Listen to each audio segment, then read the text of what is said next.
Experience preview and picks episode for Friday, November 21st on the Sports Gambling Podcast Network is brought to you by Underdog Fantasy. Yes, Underdog is hooking up new customers. Play just $5. Get $100 in bonus funds when you sign up with our promo code. That is TCE SGPN. So do that. And remember, as always, folks, to let it ride. Hey, everybody, Jim McMahon here, and you're listening to SGPN. Let it ride.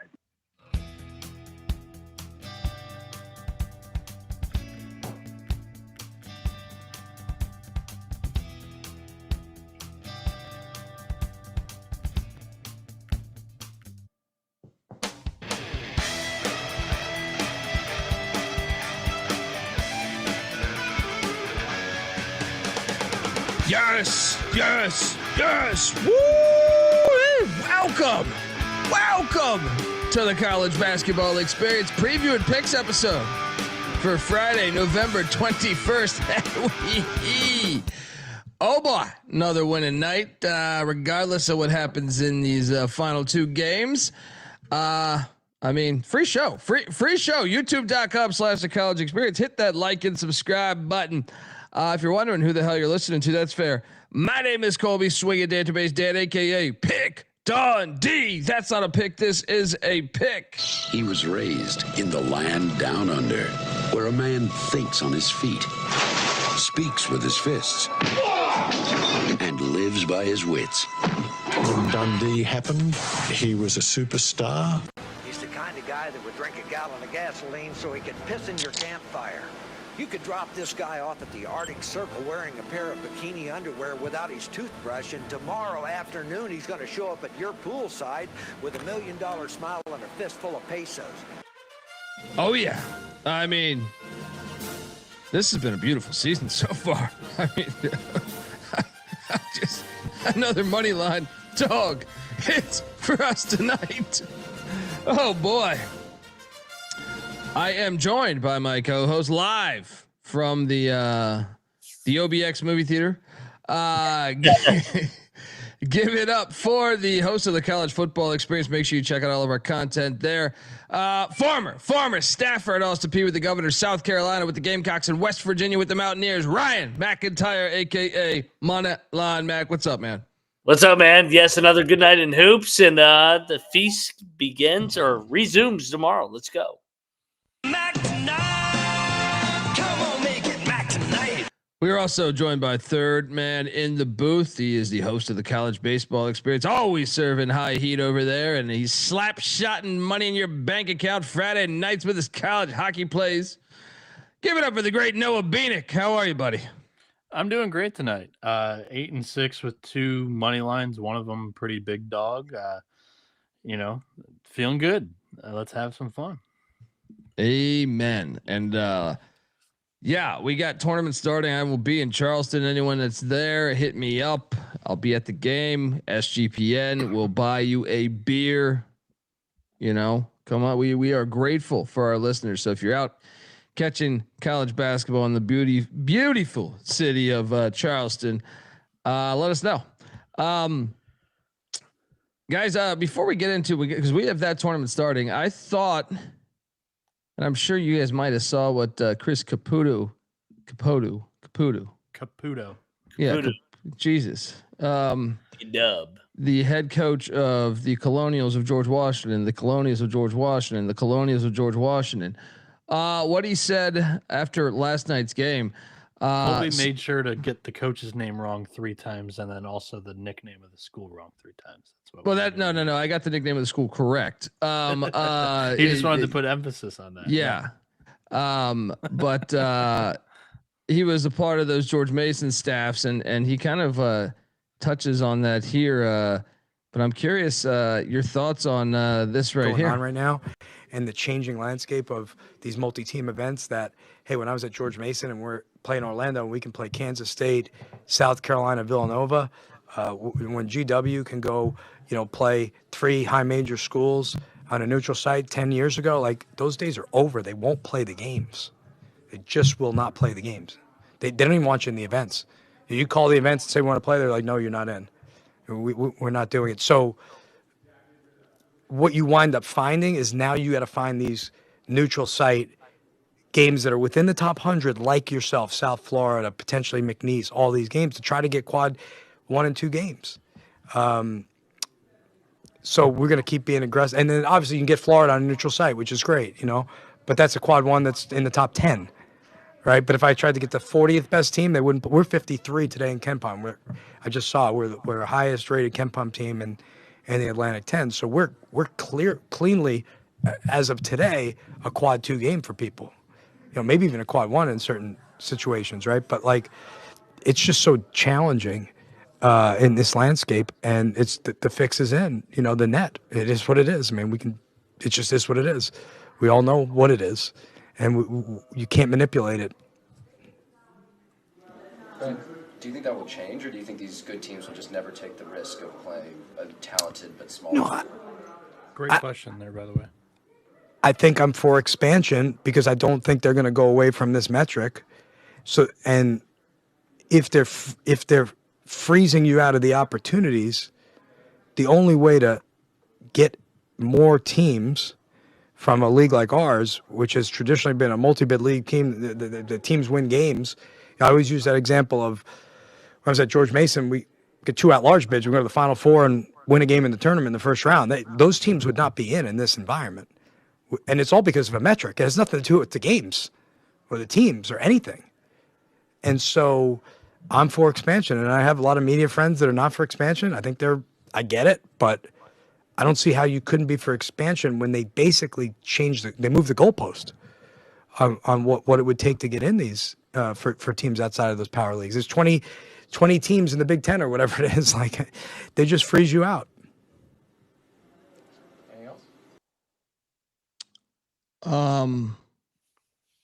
Yeah. So I thought that was pretty powerful what he was saying there. Mac, you were closer to the game obviously than me, being shit hammered watching games for the past 35 years. But curious your take on that. Yeah, I mean, Caputo's been on the show before. Caputo was also at Mason when I grew up as a camper. I mean, he's right.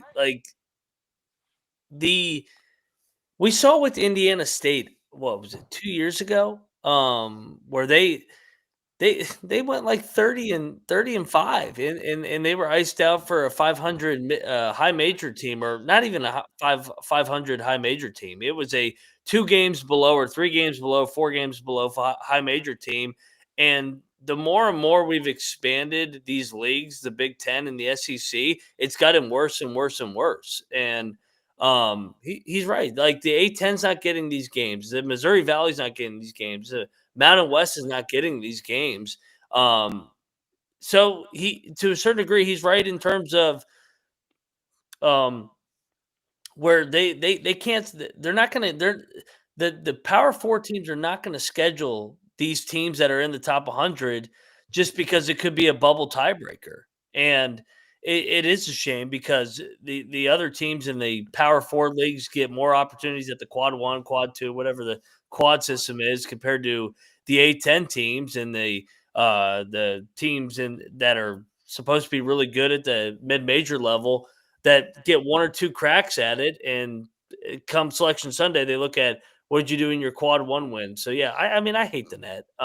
It is what it is. I mean, we joke about the net manipulation, but the reason why I think that's powerful is it might change my own personal opinion on expansion. No, here's everything he said there is correct, and even he mentioned the phrase "they moved the goalposts." What do you think is going to happen when the tournament field gets? They're going to add more Big Ten and SEC teams in. You're not getting more mid majors. You're getting more of these mediocre, at-large, high major teams. You look back at all the last 4, or the first 4 out, that doesn't mean shit, because you're going to throw a pity bone to the mid-major that was just on the outside. Put the each high major conference has athletic directors and or presidents on the selection committees. They're always going to do buddy handshake system, you get one, I get one type of deals on that cut line, on that bubble. It's just not going to work out that way all the time. So when he says move the goalposts, I completely agree with him, and it kind of contradicts his entire point there. What I learned from that, and I thought that clip was outstanding. What I learned from that, though, is that not only are the mid majors the good ones that have returning production, that are have continuity within their program, that don't have a new coach, that don't have a few new players in the transfer portal, that the teams with a target on their back that are expected to be good for the upcoming season, we knew that they don't get aggressively scheduled by high majors. They're not the ones that are getting reached out to by these high majors for buy games. However, we're now learning that MTEs are excluding these teams too, that include high major teams.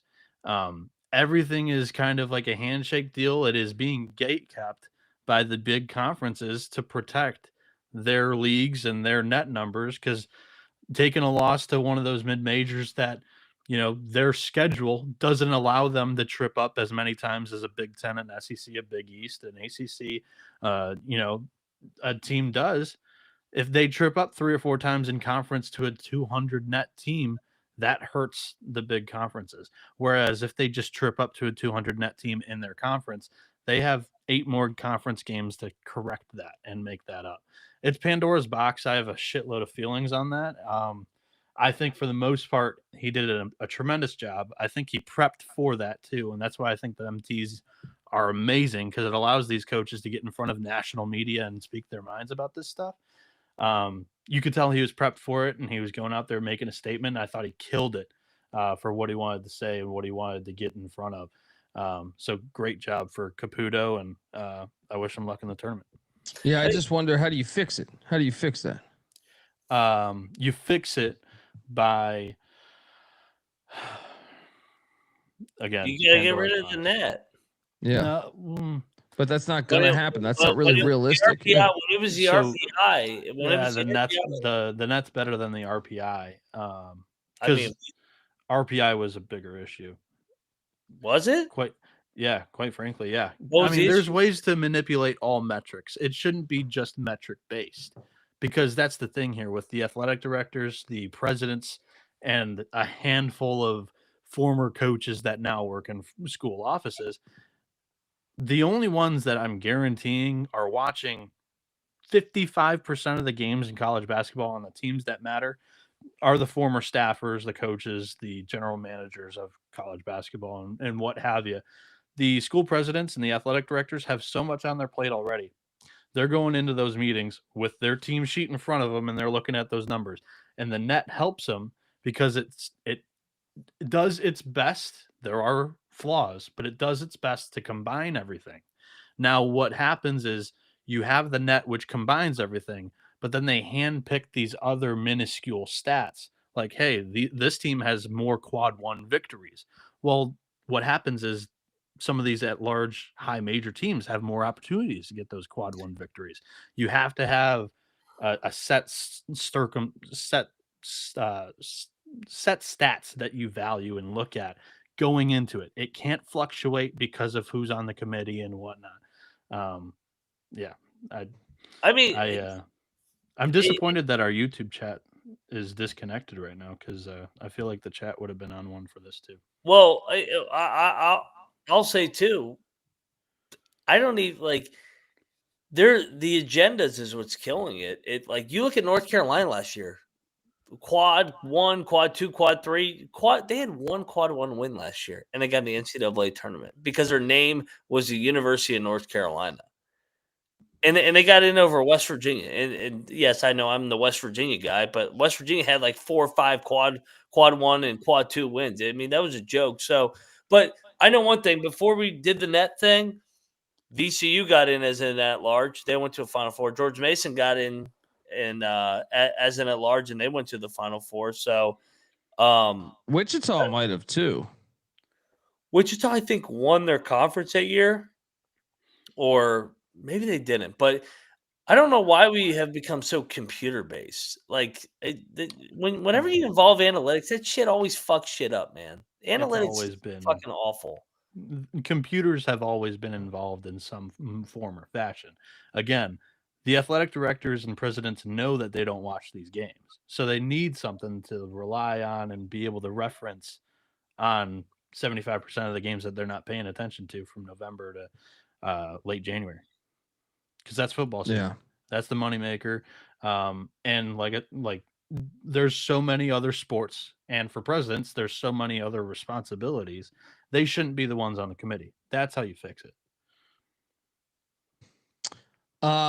Wait, so our YouTube feed's down right now? Is that what's going on?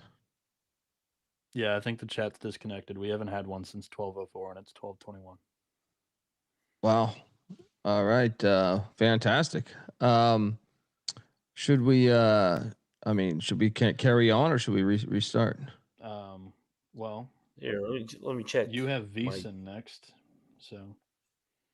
I mean, no, we're live on live on YouTube. Just the chat's down. Comments just aren't showing up. Okay. Yeah, because there are comments in YouTube, so it's something with our streaming service connected to YouTube. Gotcha. All right, well, folks, want to tell you that the college basketball experience is part of the Sports Gambling Podcast Network, and gear up for the holidays at the SGPN merch store. The perfect gift for the DJ in your life is available. Promo code HOLIDAY for 25% off everything in the SGPN merch store, even our Mike Leach t-shirts, Swing Your Sword t-shirts. We also have the Lock Dog tees, Dog Bowls, Eat Shit Pit t-shirts. I mean, there's a bunch. Get on over there, and remember, as always, to let it ride. We're also brought to you by Novig.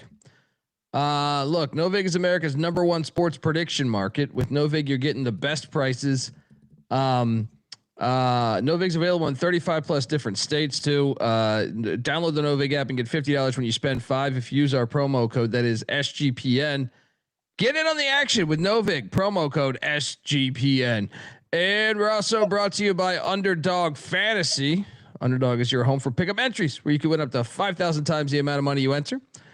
Underdog's got a brand new offer as well for new customers. Play $5, get $100 in bonus funds when you sign up with our promo code, that is TCE SGPN. So do that and let it ride. All right, let's react to this fine day of hoops that we had upon us. Let me get to yesterday's stuff, but before we do that, we will talk about those games in a second when we get to them, but this was the slate for the games that will be happening also tomorrow as both tournaments continue on, and we add 2 new tournaments, which we'll talk about in a bit. Out the gate, easy money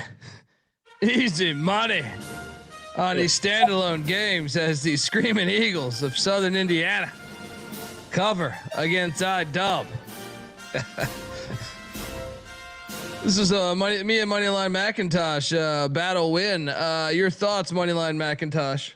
I don't know if it was easy. Nice back door, though. We'll take it. Bieniek, your thoughts on this one, buddy? Sorry, I'm distracted. I was contacting live support on the back end. You might have to go without me for like a game or two while I'm distracted. Okay. I wasn't awake for this one either, by the way. So, congrats on your backdoor victory on this forced lock that you guys made me jump. I will take it. Look, and I'll take this next one too, because me and Bieniek locked up High Point -8.5, and they win by 10 against these lame Flames of Chicago. I mean, this day was off and rolling. All right. I mean, you should have, if you would have seen me out on the beach, just buying everybody anything. You know what I mean? What do you want? We're winning money. This game is awful. The free throw competition. All they did was shoot free throws the whole second half. Yeah. What were the final numbers on that, by the way? High Points shot 37 free throws. Yeah, that game was fucking awful to watch. I was like, this is boring as hell. Foul. Yeah. Well, I was 2-0 and I was feeling good. I was grabbing bagels in the morning. I started buying some for strangers. Said, hey, you want a bagel? Yeah, I got you. I got you. Let's go. Because look, we also cashed the Thundering Herd minus 19.5 standalone games. I was fire on these 3-0 on these standalone games. As Marshall, they were losing at halftime. I did not watch 1 second of this game, so that's unbelievable. They were losing at halftime. Yeah. Mac, your thoughts on the Thundering Herd coming through for us? Hey, nice second half comeback win, I guess. Like, I don't know how the fuck they covered that. It's like they're at home in Huntington. Huntington is a dangerous place, man. They could just get it done there. That place sucked. And then so I started off 3-0, and well, try to bring you guys along here because I went to well, what's happening here? Do we lose? I went to 4-0 after Lindenwood covered the 34.5 as they lose by 20. I told you this line's ridiculous. Ridiculous. Who the fuck do they think they are? Calvert Chaney's not walking through that door. All right. Damon Bailey's not walking through that door. Todd Lindemann ain't walking through that door. You guys didn't bet on Indiana though. It's the only bad part. I would love to talk shit to you guys, but you guys just stayed away, right? Yeah, I did not bet that game. What'd you make of that game though? Indiana kind of went through the motions. Yeah. I caught a little bit of it. Yeah, shout out to those Lions. Opened up the day 4-0. Gravy train with biscuit wheels, folks. Robert Morris and the Bonnies were doing battle. Did you bet this, Mac? I did. I bet the Bonnies. They came through for me. Shout out to them. They blew it open late. They got up to like a 15-0 lead. 14-point win. They were laying with 10.5. Mac nailed that one. Please. I didn't watch any of that game, so that's all you. But I did watch this entire game, and we cashed here. 80-71. Purdue wins. This was a triple lock right there. And let me tell you something. If you had Memphis first half money line. Oh God. Oh my God. Like that I was actually thinking as I was watching the first half that I was like, wait a second, why did we not take the first half money line? Yeah. Right. Yep. Because Memphis, I thought truly outplayed him the first half, truly outplayed him. But then, what was it? Braden Smith banked in a 3 at the buzzer. Yeah. to grab a 1-point halftime lead. Yeah, tough if you had that first half money line. But look, I'll say this, man. I know Memphis is. It seems like Memphis is the same team they've always been, but I was impressed at times tonight, man. It's Penny as a dog. Yeah, Penny as a dog. Him as a favorite. Same old shit. Shout out to Zach giving us $2 free show. Appreciate you, brother. I think we're seeing we got the chat back rolling there. There we go. Got it trickling back. back in there a little bit. I'm working on it on the back end. There we go. Good work, buddy. But yeah, shout out to 1, Memphis for competing and showing a little bit of heart. 2, Purdue for hanging in there, pulling away late, and getting that W. And now we're in that spot where we had Purdue in the final and we sprinkle a little bit on Texas Tech. You can do plenty of things in the position that we're in now with the plus 200 money line that we've got. So I like that. Yeah. Bieniek. Eric gave you guys $250. Did he? I didn't see it, brother. Yeah, I apologize. Got our chat. Yeah. Apologies.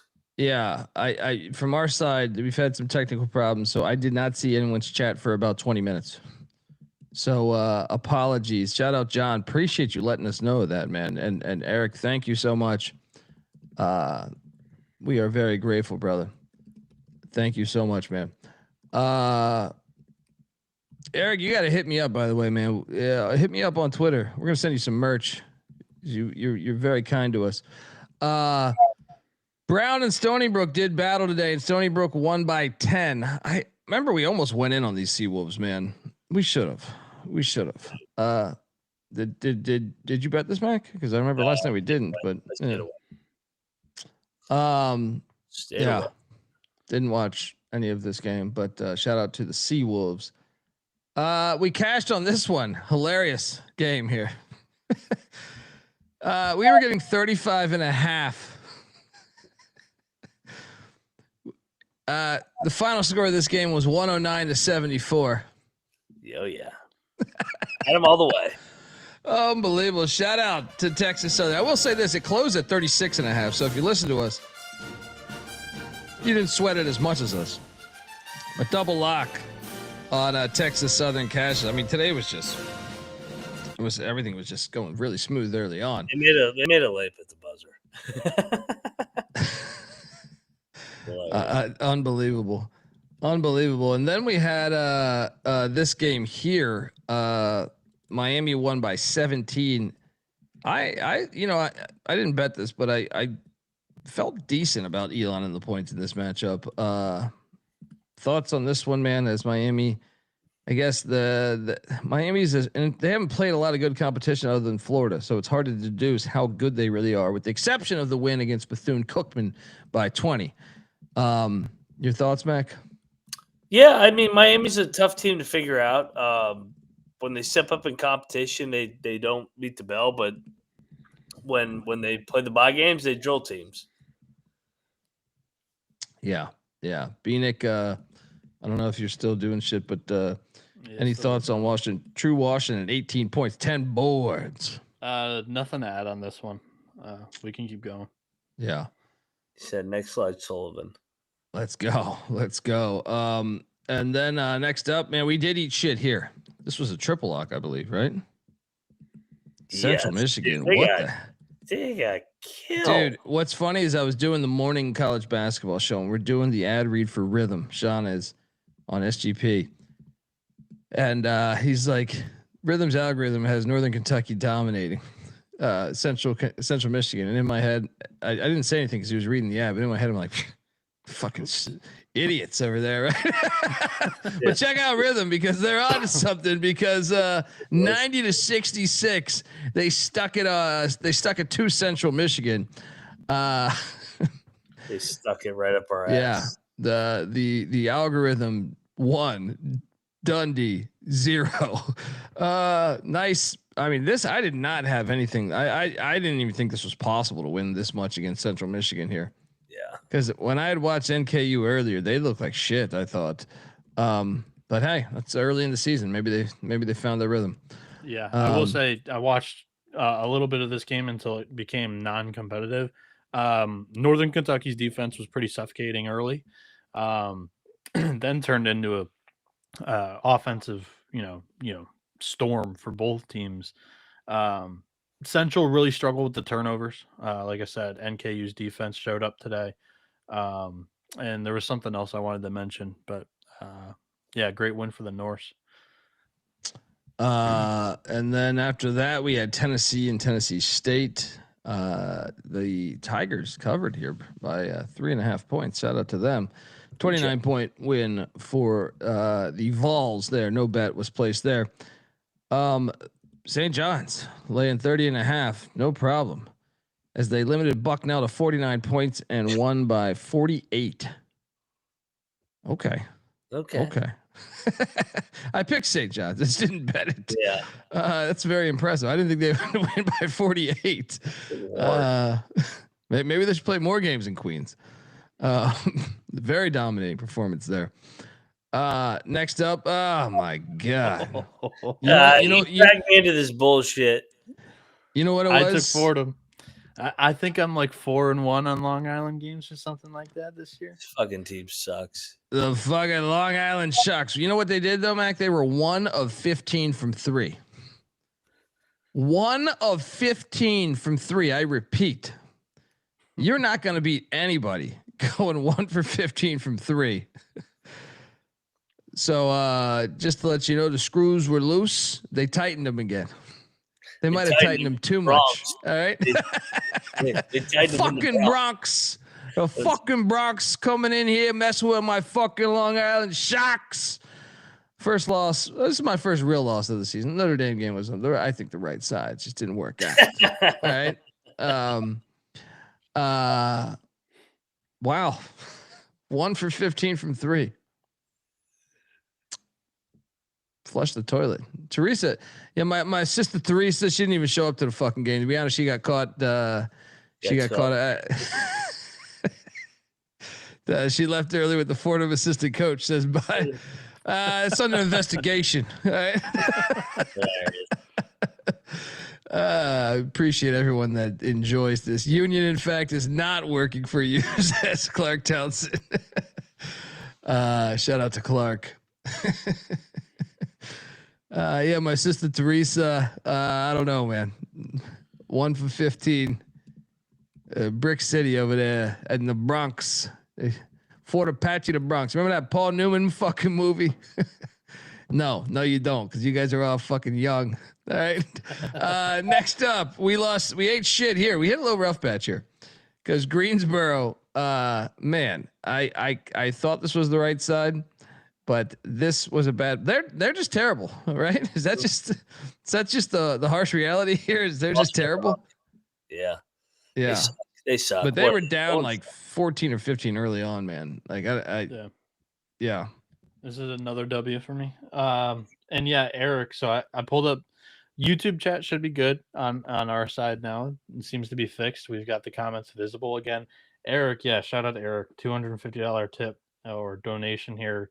He goes Tarleton and Cal Poly on the money line, 15-7 night on the rest. This is a free show? ? Yes, my friend, it is. And thank you for tuning in. Yes, and thank you for helping us out. All that stuff helps, and we're very grateful, man. And we will get to those games, but yeah, Queens is good. I mean, either that or Greensboro's fucking trash. But I've seen Queens a couple times this year, and I kind of think they're better than. I think they're a contender. I think they're a contender in that. I like Grant Leonard's team. Yeah, I like Grant Leonard's team. Yeah, Greensboro's fucking awful though. Yeah, they're struggling right now. New Mexico, Nebraska. I bet this getting 8.5. I thought we might backdoor this thing. They were in this. Did you see what happened? Yeah, they got drilled at halftime. They were down by like 20 at halftime. Yeah. So they were climbing back into it. They had it cut to single digits. I believe it was a 6-point lead. And then, they got caught for a flagrant foul. Some dude on New Mexico threw an elbow into Connor Esigian, and he lost a tooth. So I lost a tooth in basketball. It's no big deal. Yeah, they didn't call it flagrant. Yeah, that sucks. Shout out to Nebraska.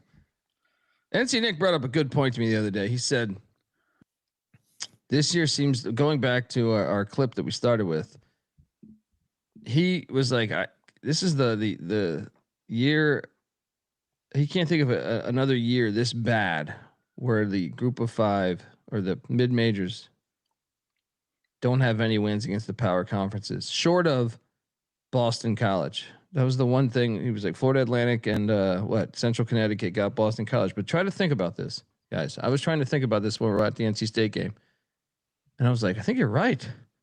Who else has won big games? The TCU one. There was TCU. Well, that TCU goes to that comment at the top. Like, just they're not getting the games. They're not scheduled anymore. But yeah, that's a great point.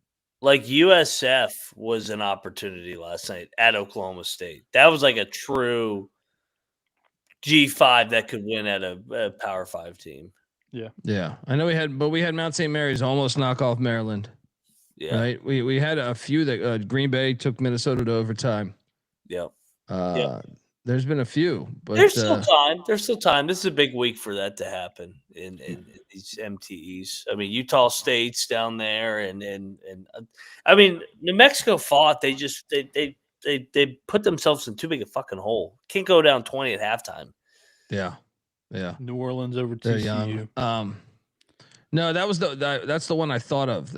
Other than Boston College, so the Boston College ones where it's like, okay, they weren't even like Florida Atlantic was favored over Boston College, so it's like Central Connecticut State though. Yeah, I know. We brought that one up, but I'm saying like still when you go only think of 3. Yeah. I mean, I can remember a lot over the past few years where it just seemed like we talked about Grambling, Colorado the other day. TCU got beat. That didn't like Pine Bluff get TCU one year. I mean, I remember App State. I'm sorry. Yeah, App State, Auburn. I remember Stephen F. Austin took down Duke. Like there was a bunch. There's been a bunch. I mean, remember UCLA? Fullerton took it to UCLA early in the season. Yeah, like there's a lot over the past couple years. And to your point too, is like those aren't like our advertised good mid majors for the upcoming season, so they're expected to take a couple of lumps and bruises throughout the season, and they're not going to have an at-large resume come March. So Tulsa was close, man. Tulsa was fucking close, man. Yeah, against K-State. Yeah. Shout out to Fred Hoiberg, the mayor. Chad's talking about hopefully Troy beats USC right now. Could happen. Yeah. I'm kicking myself for not betting that. Chicago State was getting 32.5 against Iowa. Iowa won by 39. Didn't watch any of this. Nobody watched it. Post game comment though from Coach McCollum. He was like, "Yeah, I can't play any bench players as much as I used to because you got to run it up on these teams." I did see that, man. Isn't that ridiculous? I mean, it's the truth though. It is what it is. Yeah. It's the Iowa State Big 12 formula. Now it's bullshit. Now it's infected everything. Everybody's formula. The SEC did that last year. Nope, it is the Big 12 formula, and it infected everything. Here he goes with this bullshit. Well, you guys want to blame the SEC for scheduling all these cupcakes with like 1 week to go. But here comes Noah Petiti over here defending the Big Ten and SEC. Get the fuck out of here! Everybody else schedules the exact same games. But one team God forbid we label it the Big 12 method when scheduling, and Max defending the Big 12 over Mr. Brett Yormark. I'm gonna go against the SEC and Big Ten. They fucked the whole fucking college. You're the one that screwed all this up. You play in the best conference. When this started, the Big 12 was hands down the best conference for 6 or 7 years. Best conference in KenPom. But you guys wanted to smash in tomato cans because you knew that you would play 6 top 15 KenPom teams in a given year. You guys screwed this up. You exposed this, and it's infected all of high major. They're the only league that didn't drop bye games. Everybody else was dropping. You didn't drop bye games because you didn't schedule any good mid-major bye games. The Big Ten has sucked. You haven't won a fucking title since Iowa State would schedule these little sisters of the poor, and then their non-conference teams were high-powered. They founded this formula. You sound like an idiot. No, I'm speaking the truth, bud. You sound like a jackass on this fucking show right now. No. All right. You sound like an idiot. We can move on. We can move on. I mean, someone gave us 2 people gave us cold hard money. But Tony, I mean Noah Petiti, I appreciate you. Brett Yormark, thanks for the presence as well. Good Lord.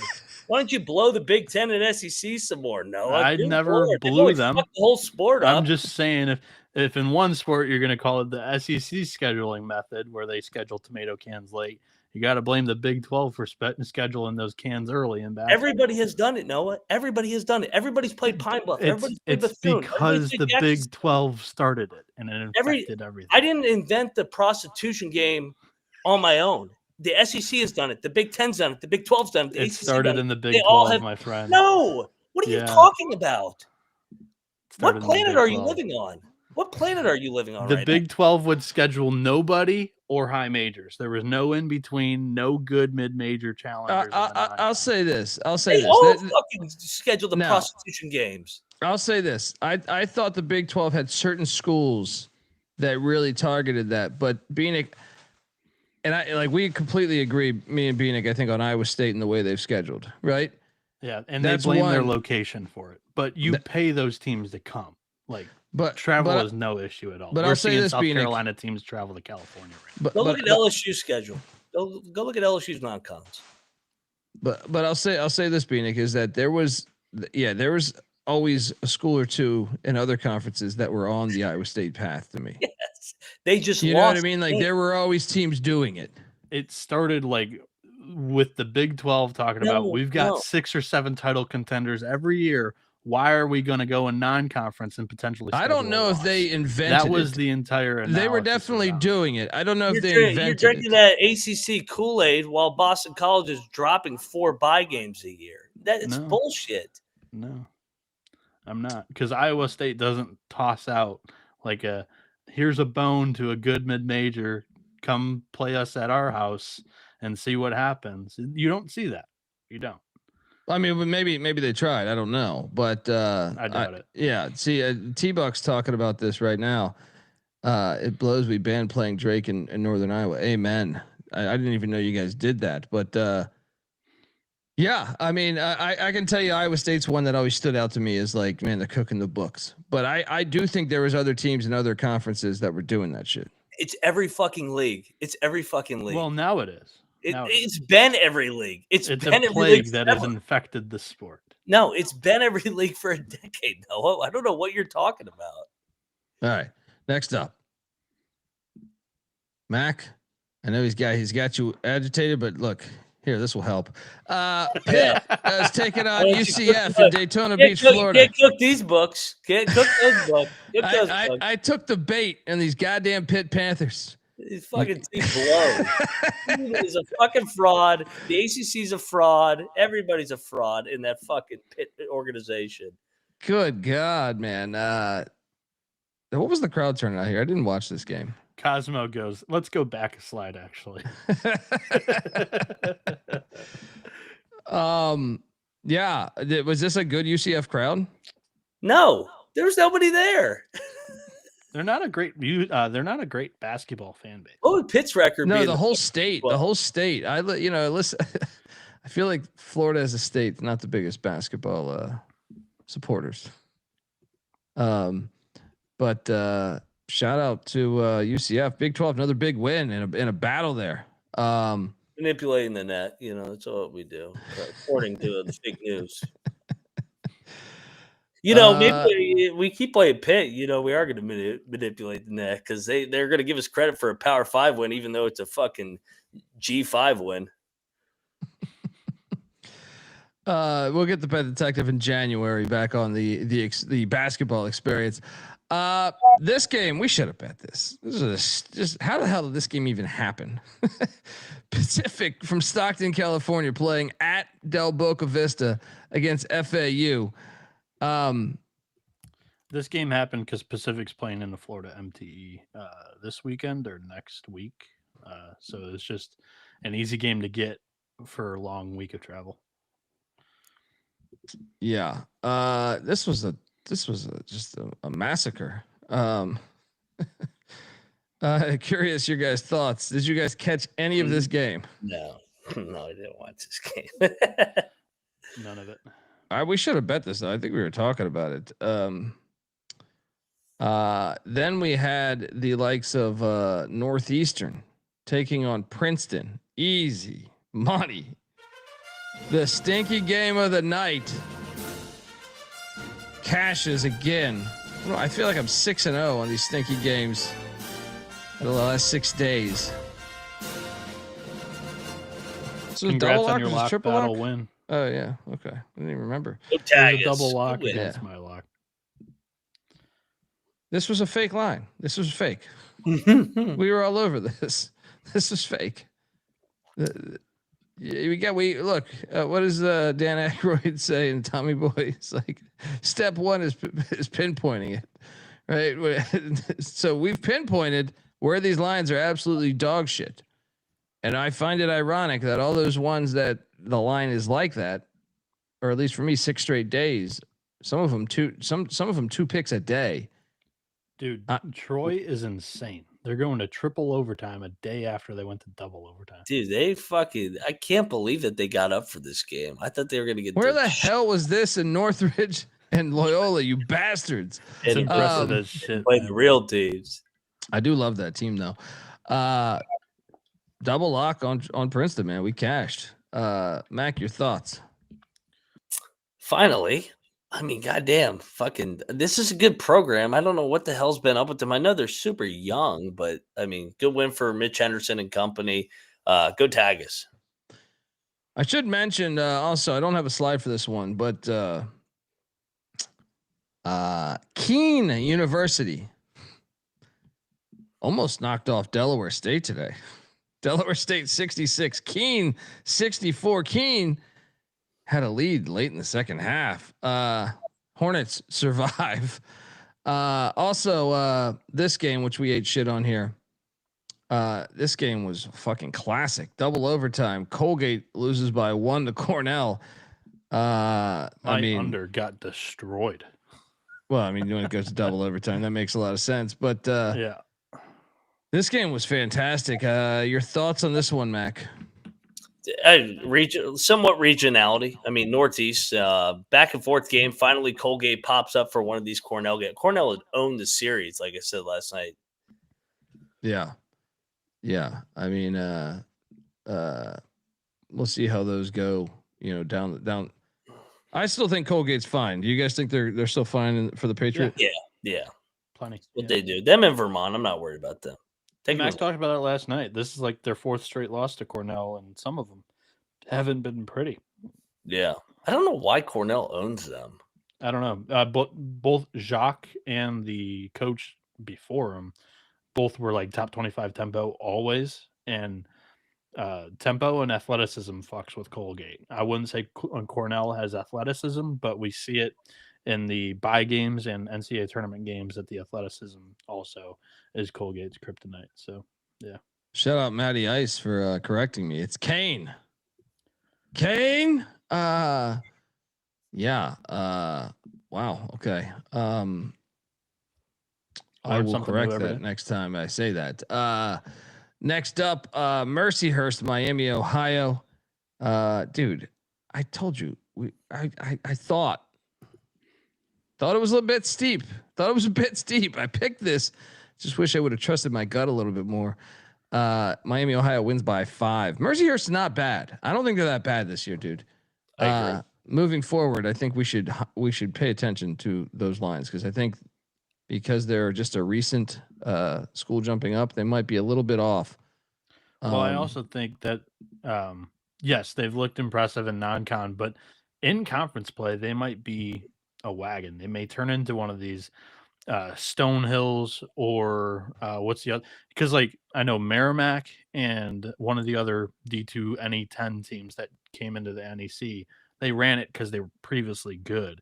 But the other teams that have come up, they've just shown the willingness and ability to commit to basketball and want to spend a little bit compared to the conference, and they compete like a Stonehill because they've shown that they want to jump up and be D1, so they're gonna commit to that.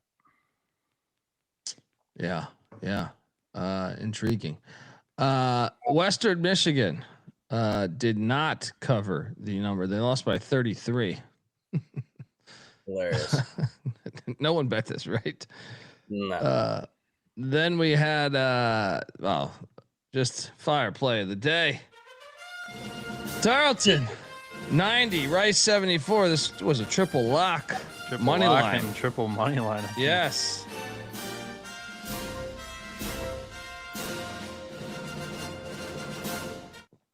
I mean, come on. I mean, this one. What the hell was this line? Why were they even favored? Like, I mean, this is. I don't think Rice is terrible, but I just think Tarleton's when everyone's playing for Tarleton and their coach is not in the hospital. Tough spot. Yeah, I just think they're a pretty good fucking program. They spend a lot of money on their athletic department. Yeah. Coach isn't in the hospital or not getting investigated because both has happened within the last year. Billy Clyde, baby. So some would say there's a correlation. They started to investigate my fucking heart. Shout out to Tarleton for cashing for us. South Dakota and Missouri played today. There was a 34-point beating by the Missouri Tigers. Didn't watch a second of this. No one bet this, right? No. Kind of what I expected though is like South Dakota runs it up like tempo, and if they don't make their shots, it's blowout recipe. So Oral Roberts covered against Oklahoma. We should have bet this. Covered by the hook. Shout out to Bob Roberts there. Sooners got the dub. I bet it. I had the over. That one cashed. Oral Roberts help us out. 71 points. That's pretty dang good help. They've done that with Oklahoma State and Tulsa this year too. So, circle of trust on this one. This was a MAC lock yesterday, but as I was placing wagers this morning, I went in on Central Arkansas too. You fucking asshole, dude. This is the worst. Like, this is the worst. Fuck. Like, what was the largest lead? 17. They had the lead. Like, they had the lead at the beginning of the second half. I can't believe that they didn't cover this game. This is this North Texas team is lucky as fuck. Fucking front door cover, baby. Dude. I'm sitting there this morning. I was like, let me add another bet or two to the card. And I'm like, you know what, this Central Arkansas play, I think he's onto something. It was, dude. And by the way, Central Arkansas missed a layup at the buzzer. Watch the replay. I was like, I actually don't think that they're horrible though. Central Arkansas? No. Yeah. Yeah. From an A-Sun standpoint. No, I mean they've shown up. They've shown up in a couple of those games. Should beat Sanford. That's for damn sure. They led that entire game. Yeah. Central Arkansas is 0-3-1 against the spread. They might be a point shaving team. Actually, the more I'm thinking about it, every game comes down to half. That's some bullshit. Flag them. Yeah, flag. Watch them. Next up, this game was fire, man. I'm not betting Texas Tech as a favorite again. I picked Wake Forest. I just didn't bet it. I should have bet this shit. Gosh. I should know that Wake Forest is what they do. They tickle you and they never win any game. I mean, that's got to be, if you're a Wake Forest fan, it's got to be so, like, how many years in a row has it been like, and I like Steve.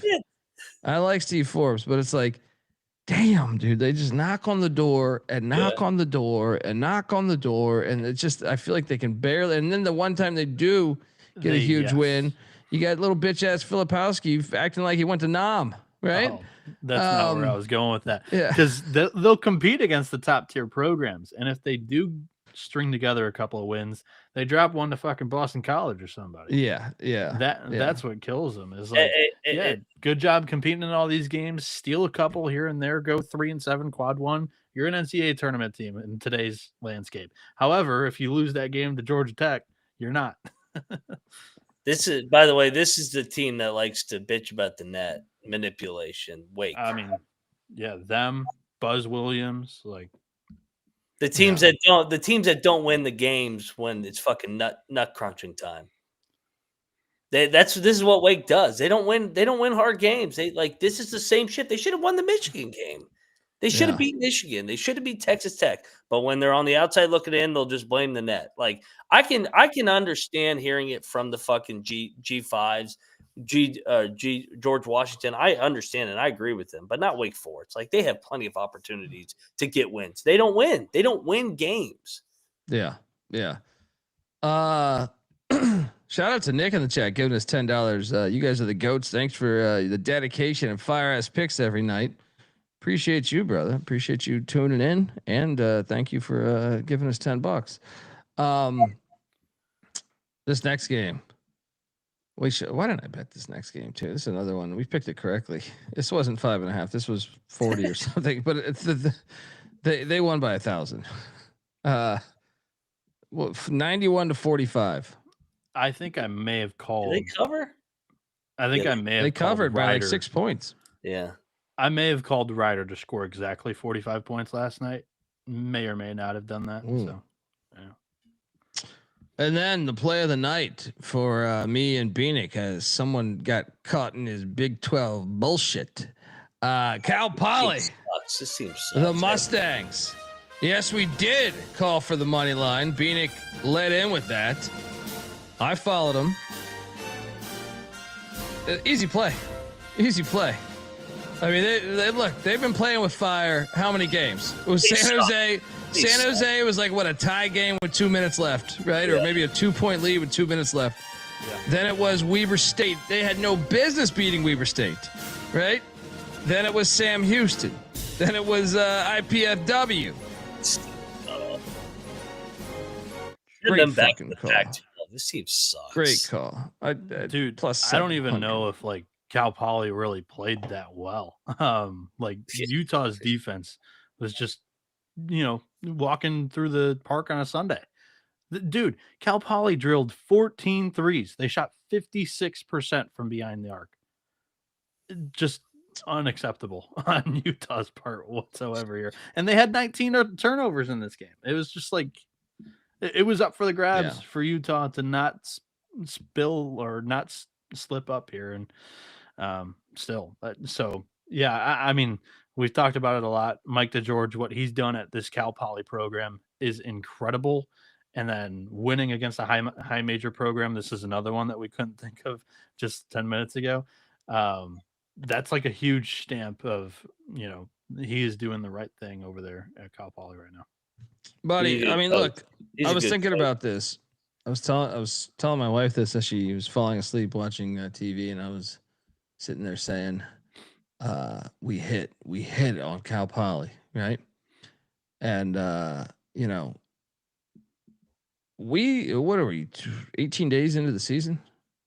Yeah. I feel like we've nailed a money line dog like very like how many days a week? 4 or 5 days a week? Yeah. And I'm behind on making clips too. That's how often it's happened. I wasn't expecting one a night, but here we are. Every other day. Yeah. We're killing it over here on that. And then I cashed again. What's up?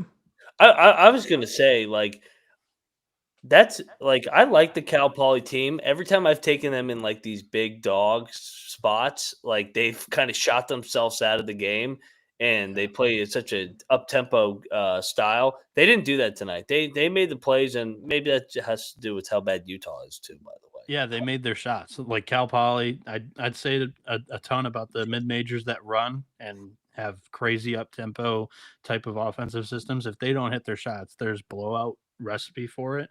But yeah, this was just a type of game where you've seen Utah be vulnerable, and tonight they got burned. They might go 0-18 in the Big 12. Yeah, they'll win one at Elevation. They'll win against BYU. Yeah, probably.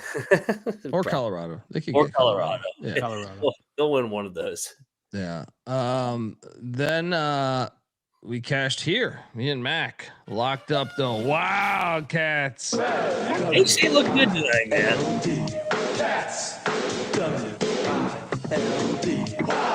One win away from cashing this. What was it? Plus 200. Best damn college show on the internet. Thank you, says Giant Raiden Knight. Mac, your thoughts on Jerome Tang picking up a big win, dude? How about Haggerty tonight? By the way.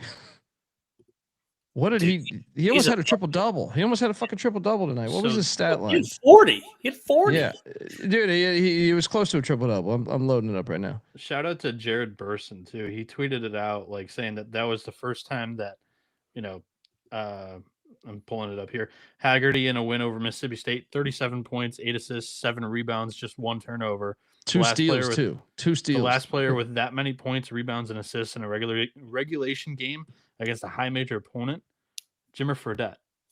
Wow. Against Arizona. Wow. It's hard not to get excited, like, because K-State's one of like the original members, and like they got a proud fan base, and down couple years, like you just hope that they can build off of this. They got a big one with Nebraska for the title here coming up. K-State. Yeah. They just got to show the steady consistency and growth. Shout out to Elliot Money that was at the game. Let's go. Talking about the K-State, the faithful. There's one. Amen. Sure. Amen. 8 shit right here. No, I'm sorry. This one's not over yet. I'm following I did not eat shit right there. I'm on Troy in the points, but we'll get to that in a second. This game was what I thought was next on the slide. I ate shit here. I took St. Joe's, took the points, even sprinkled the money line. And is UNLV, have they figured something out here? 14-point win, 2 straight wins now, or do we try to fade them again? Who do they got next? I don't know. Fucking Idaho State or something. No, they're in the MTE. I looked at that. That's yesterday. right. That's right. Yeah. Like Maryland. St. Joe's suck. Yeah. St. Joe's might be terrible Maryland. Too. Yeah, they could beat Maryland. That's something to pay attention to. Maybe just maybe Pastner just needed 3 or 4 games to get his feet back under him. He was out of the game for a couple of years, and now he's got the boys humming. It was a good roster talent wise, that's for sure. Yeah. So currently, I'm going to go back one. Currently, with 1 minute and 37 seconds left, according to the app I'm looking at right now, Troy is up by 5. I do not have it on my screen anymore. I don't know if my wife changed the channel or what, but guys, assuming if Troy wins this game, I mean they're a slam dunk to win the Sun Belt, right? I mean, yeah, I was talking the other night that there wasn't a front runner in the league. I think Troy is becoming your front runner. So many of these road performances have been very good. Even their losses have been on the road to an undefeated mid-major and on the road to who is the other one other than Loyola. Still good programs like Northridge. That's who it was. So I don't think those are bad losses by any means. Come the end of the year, those are probably the losses that get circled on a resume. Like Troy, if they have 5 losses, they'll be like, oh, they lost 2 in a row to Loyola Marymount, who has 6 losses in the WC, and then they lost to Northridge, who's got 6 losses in the Big West. They're not in that large team, but that's what happens. Yeah. It is down to a 1-point Troy lead. Come on, Troy. In Hold on. triple overtime here. Don't forget, folks. Well, no, it started already. I was gonna say the Hawaii. Yeah, Hawaii has got a 1-point halftime lead, 35-34 over Arizona. We have a battle going on here, by the way. As I'm on the Rainbow Warriors, they're on the Sun Devils. That game's going about how you thought it would go. 1-point game. Yeah. So let's get to game balls. I mean, I feel like we should wait a minute. Let's do this, Colby, then. Yeah. So this is I think it's the Palmetto bracket in the Charleston Classic. We've got Utah State playing Tulane and Davidson playing Boston College. I will be there. There's actually no betting odds on this one. My apologies. This was the bracket that doesn't have betting odds. They're discriminating against the mid majors. Picks? Anybody? Well, I mean, show the other bracket too, right? Yeah, we'll get there. I mean, okay. No betting odds, but do you have a pick from this side of the bracket? You're saying? Yeah. Well, this is the only bracket. They don't play 3 games. They don't combine at the end. Oh, I got you. I think it's pretty obvious. Actually, I like Davidson's chances here. Utah State's got to be the favorite, I would imagine, and Davidson would be the one not far away, not far of a trip. They look pretty good so far this year. No, we've got betting odds. I don't know what the fuck I'm doing. I was looking at the wrong page in my notes. Utah State's minus 140, Boston College plus 310, Davidson plus 500, Tulane plus 850. Sprinkle that plus 500. I mean, Davidson is not. It's not a far. They're the closest team to Charleston.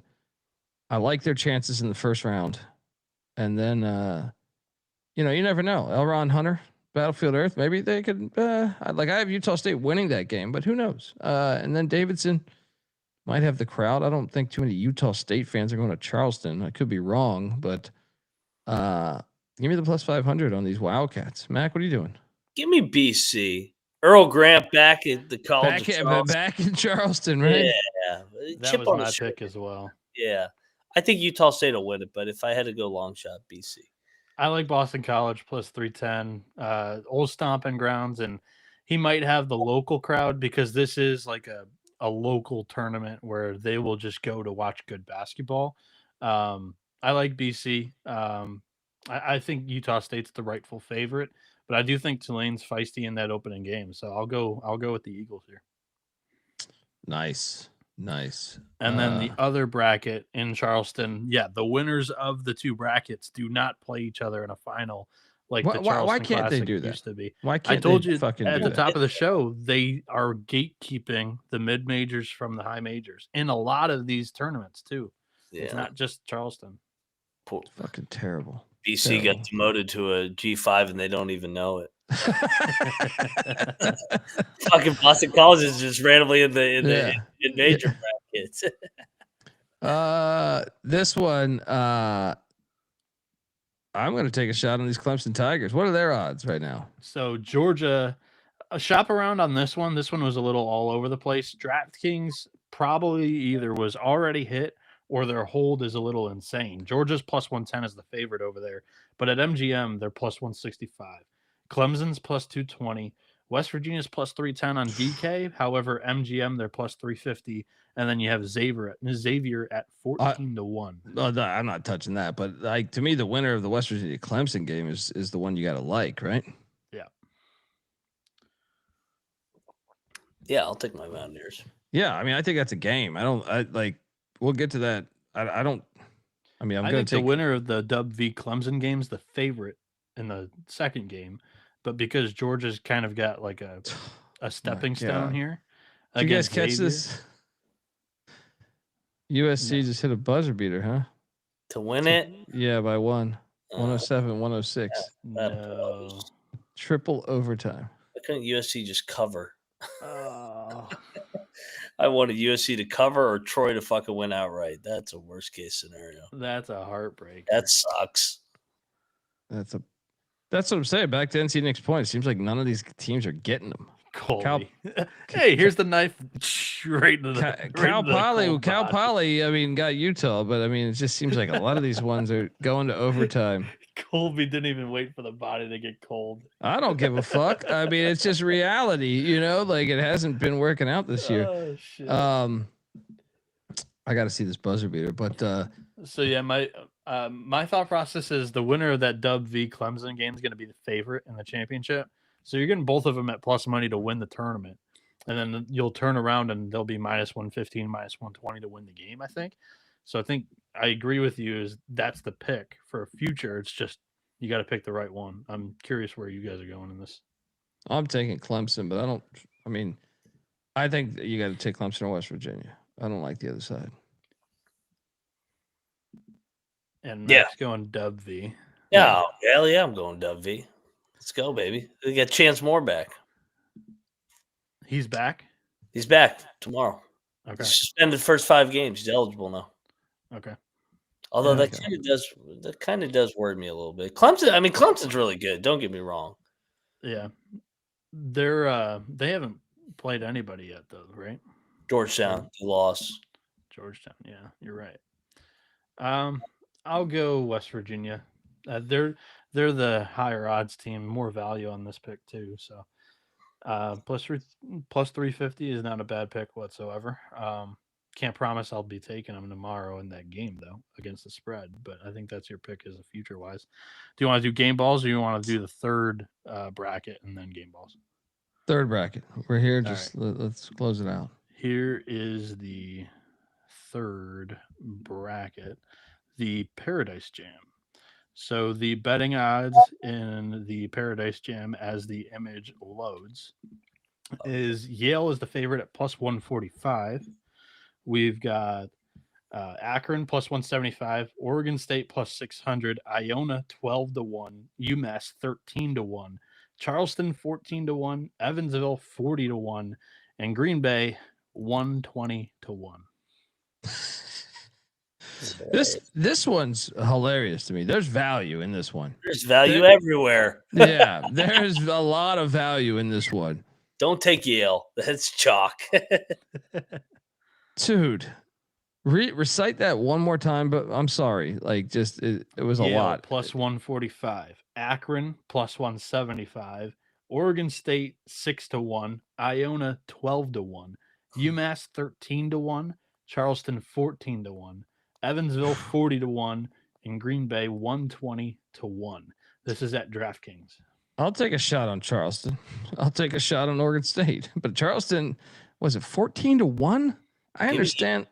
Give me UMass and Charleston, 13 to 1 and 14 to 1. Just give me the winner of that game. Those fan bases travel, so it's although UMass not as much. Charleston will travel, but yeah, give me Frank in a tournament setting, and then give me Chris Mack in a tournament setting. I kind of like Oregon State's path though. Yeah, I'm attacking this as a one favorite, one dog type of conference tournament approach. And I have a similar approach to what Max said. I'm just attacking one of these matchups. I think Akron is the best team in the bottom half of the bracket. However, I think there's plenty of value on Iona at 12-1. That one's my favorite pick, my favorite bet in this tournament. We haven't seen Iona really tested in the non-conference. However, this roster is good on paper, and they've looked great in some of their performances so far this season. They beat Princeton by 20, Hofstra by 8. They've passed my eye test early. Dan Garriott or Garrio, we'll see how great of a coach he is this weekend. He used to work in the NBA, doesn't have much college experience, but they spent a boatload of money on NIL money on this roster. We'll see how well it pays out for him. I like the value of that pick.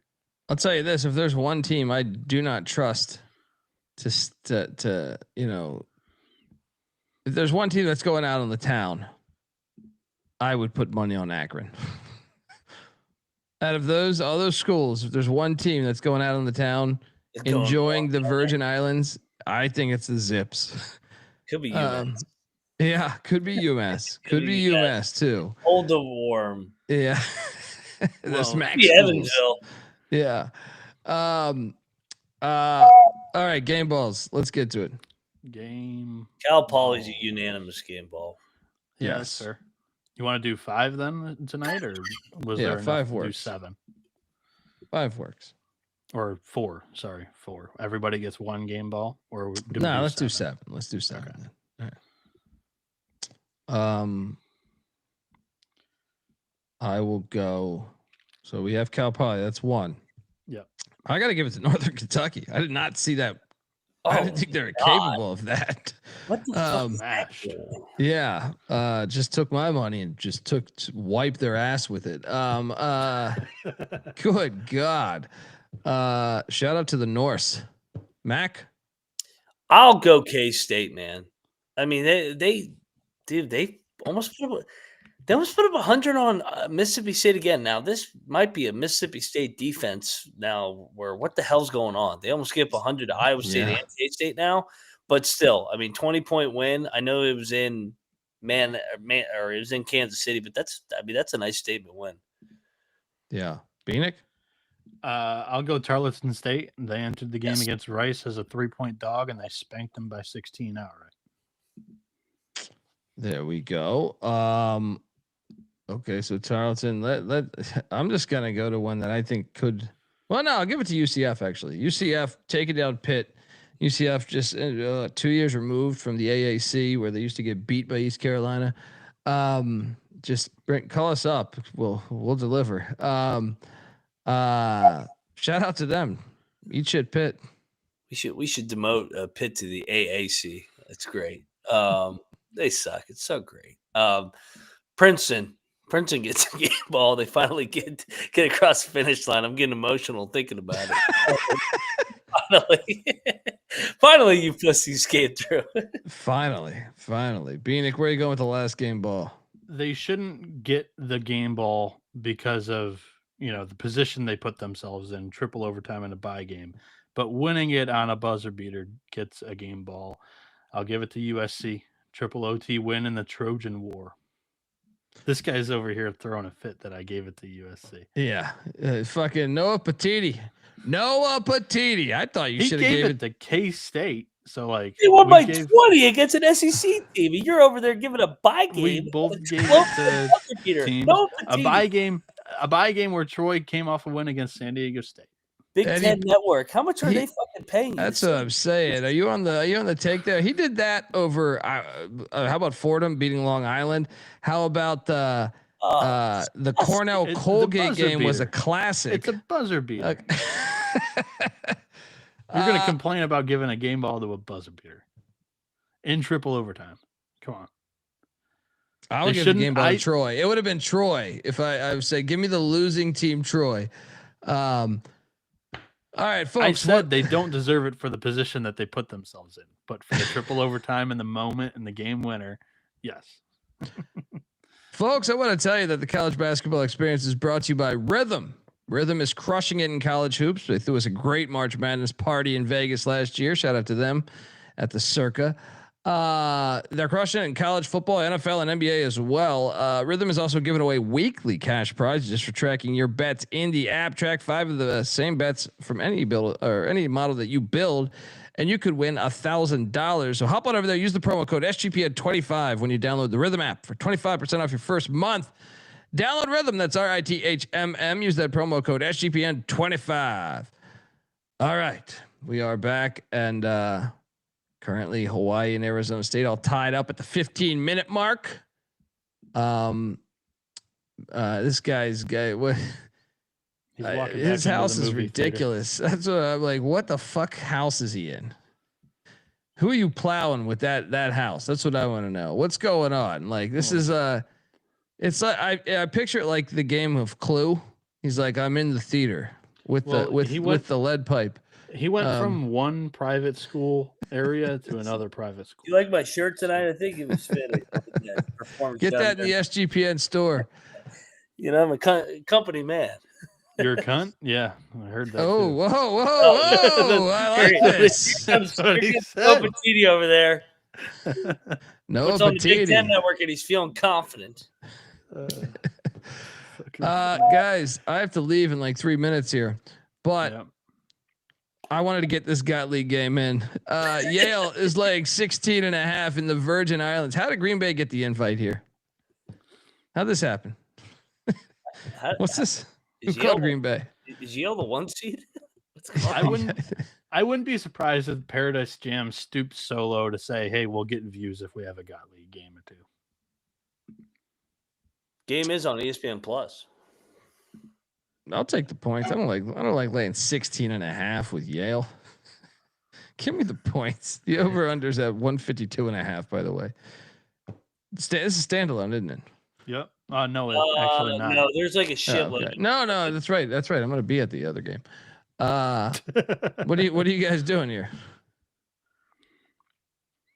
I'll take Gottlieb. I kind of want to bet Gottlieb. It's a big, I don't like system play with the Ivy. Let's go. Yeah, you know how this guy's doing. Double lag on the Phoenix. It was by 10. Bieniek, you win? No, I'm on Yale. All right. Next up, Charleston, South Carolina. I'll be there all day watching ball. The Aggies of Utah State are laying 10.5 now. It's come down a point since I made the slide 30 minutes ago or an hour ago, whatever it was. 10.5. This is too many points for Elron Hunter's bunch. Battlefield Earth coming in there. Give me Tulane plus the points, man. I think State gets the win, but it wouldn't shock me. Tulane's a strange team. They are. It's like when they're on, they can beat anybody.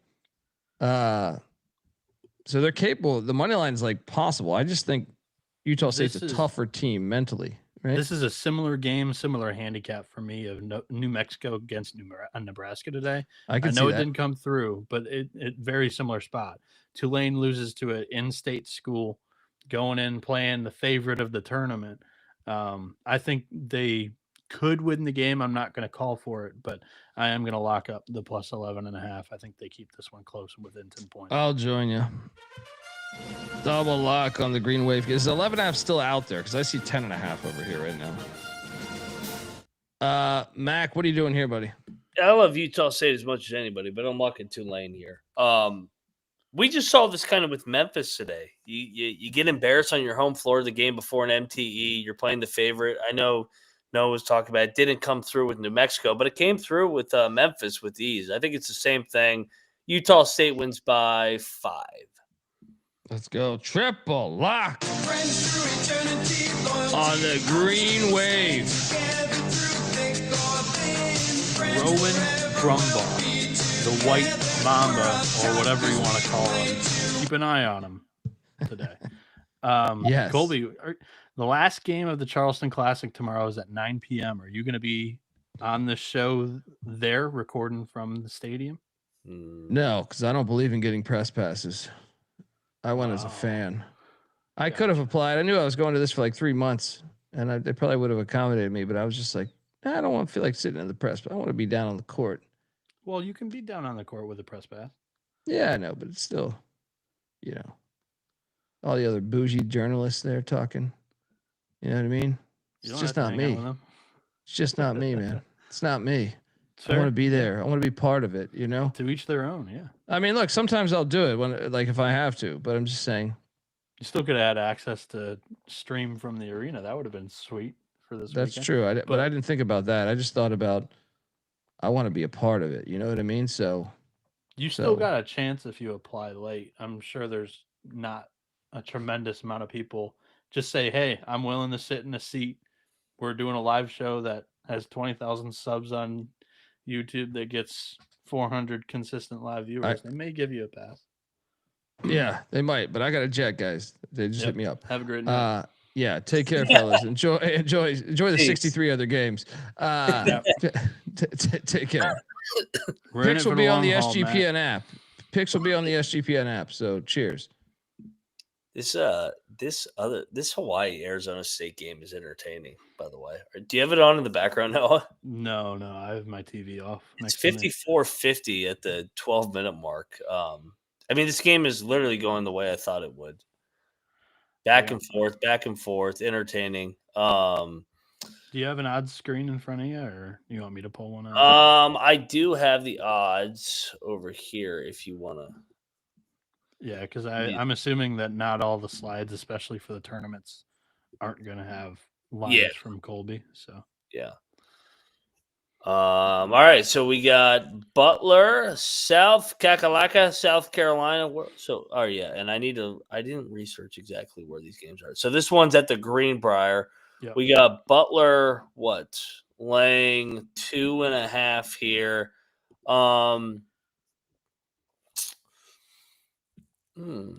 I think the wrong team's favored. I'll go Cox. Go South Carolina? Yeah. I was going to take Butler, man. I'm not betting South Carolina, but give me these dogs. I'm going to lock up Butler. Okay. I think that Thad Matta, they dropped that game against SMU, the game before this tournament. They looked good, though. I mean, they lost by 2 on the road. I actually think they're pretty good. More battle tested. Chat, I thought the music was kind of quiet, so I turned it up. Let me know if it was too quiet early and then too loud late, or if it was fine late. All right, hit the next game here. IUPUI. What a beauty in Colorado Springs, by the way. This is the Air Force MTE. So what is this? A back-to-back for Alabama State now? No, they played one day. They played yesterday. They played yesterday. They had one day in between. I hate taking IUPUI as a favorite, though. Oh, goddamn. Give me Alabama State. They already played a game on this floor. No bet.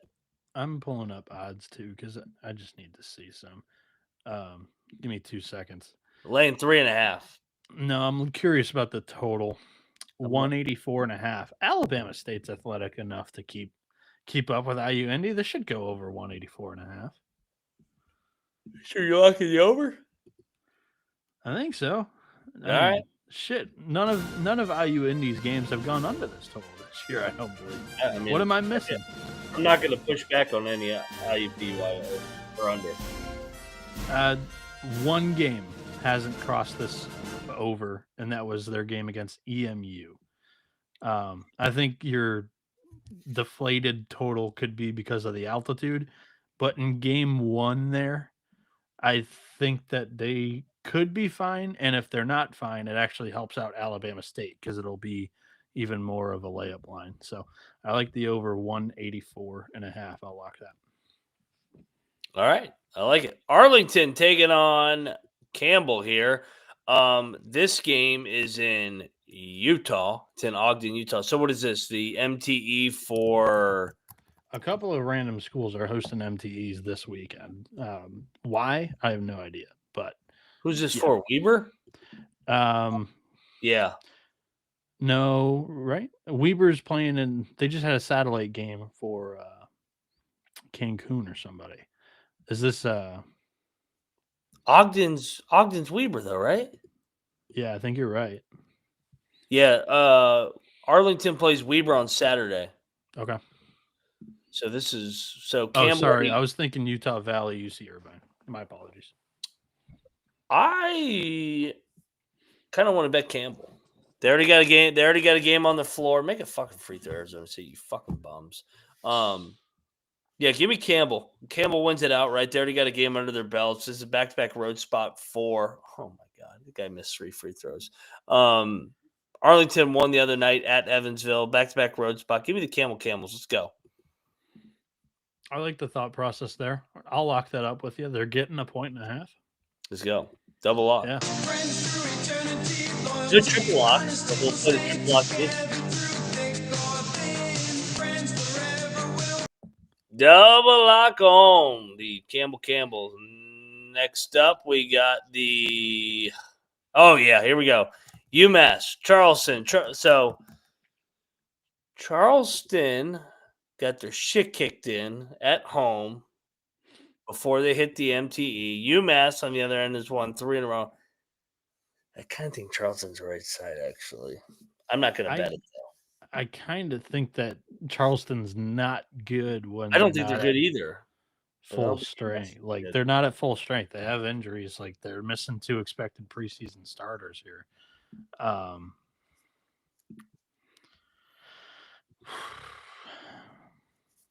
How good's UMass this year?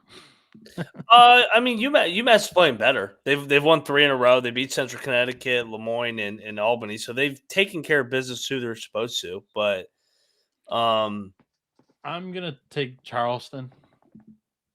No bet. I'm taking UMass. No bet. I think this is a 1-possession game. I think it's going to be an entertaining game. All right. Next up, we got BC Davidson. I know Colby kind of already touched on this one. I'm taking Boston College. What happened? Did I lose you? No, I'm tinkering. Let me play around. Because I can't manage the chat and do this at the same time. Oh, okay. It's flying around. I'm trying to see if Boston College is laying the 1.5. I agree with it. I'm going to bet Boston College. Davidson coming in here 4-0. Earl Grant back in his old stomping grounds. They dropped a bye game. I think this is a breath of fresh air here. They get the season going here. Give me BC. Lock it up. Yeah, I'm on Boston College as well.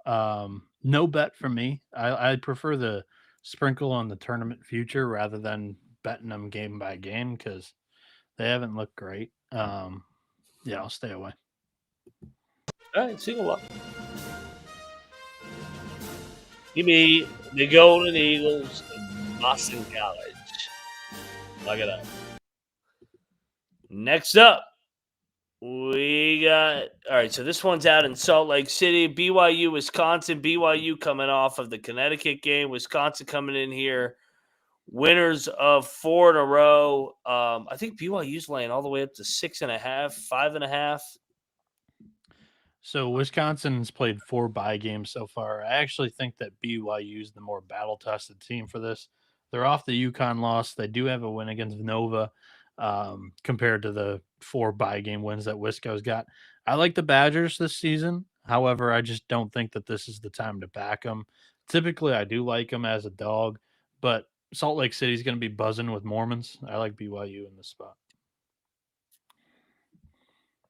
You remember who ended Wisconsin's season last year, though, right? Yeah. I'm locking up Wisconsin. I think this is I think this is a fucking war. I know BYU elevation and all that. They're out there, but I mean they struggled to pull away from Villanova in that game in Vegas. I think they struggled to pull away here. I think this is a freaking dog fight. Wisconsin has a chance to win the game on the money line. So BYU's still trying to figure shit out. So I will lock up the Badgers. It's a nice dog here on a semi-neutral floor. Not very neutral. To your point, that March Madness game was played at altitude, 91-89 BYU W. 180 combined total there between the two teams, and we've got a total of 160.5. You hitting the over? I think I like the over. I mean, shit, it cruised by 20 points in this game last year. I'll look up and see what that total was last year, but I mean, it's the same situation. These two teams actually have pretty good continuity. Like, there's a couple of players from both teams that are back for the upcoming season. Keba Keita also not healthy potentially for this game against Wisco, which means that the Badgers could have a little bit more to work with inside at the rim. Yeah, I love the over here. All right. I'm locking up the Badgers. You're locking up the over. Basketball total. I'm trying to find what that was last year. It was not 180 because it was a March Madness game. Yeah, I'm trying to. I would like to think it was possibly a little bit lower. Is this line real? Virginia's laying 4.5 in at the Greenbrier? Yeah, Ken Palm's got them both pretty tight. It is 4.5. And who has Virginia played? Are you saying that they shouldn't be laying 4.5? I think it should be like 2.5. Oh, I would. Coming into this, I thought Virginia would be favored a little bit more over Northwestern. They blew out Marshall. That's their best win. They've also played Rider, NC Central, and Hampton. I'm gonna be on Northwestern here. I'm locking Northwestern. This is a one possession game between private school pussy versus private school pussy. So the total of Wisconsin BYU in the March Madness game last year was 155.5. I am locking up the over 160.5 here between Wisconsin and BYU. I already played your music for it. Don't worry. I'm just. But to confirm, Noah is locking up the over. There you go. I knew. I when you were talking, I already knew you were going to lock it, so I just played it. I said, whatever the over is, you're going to be on it. So yeah.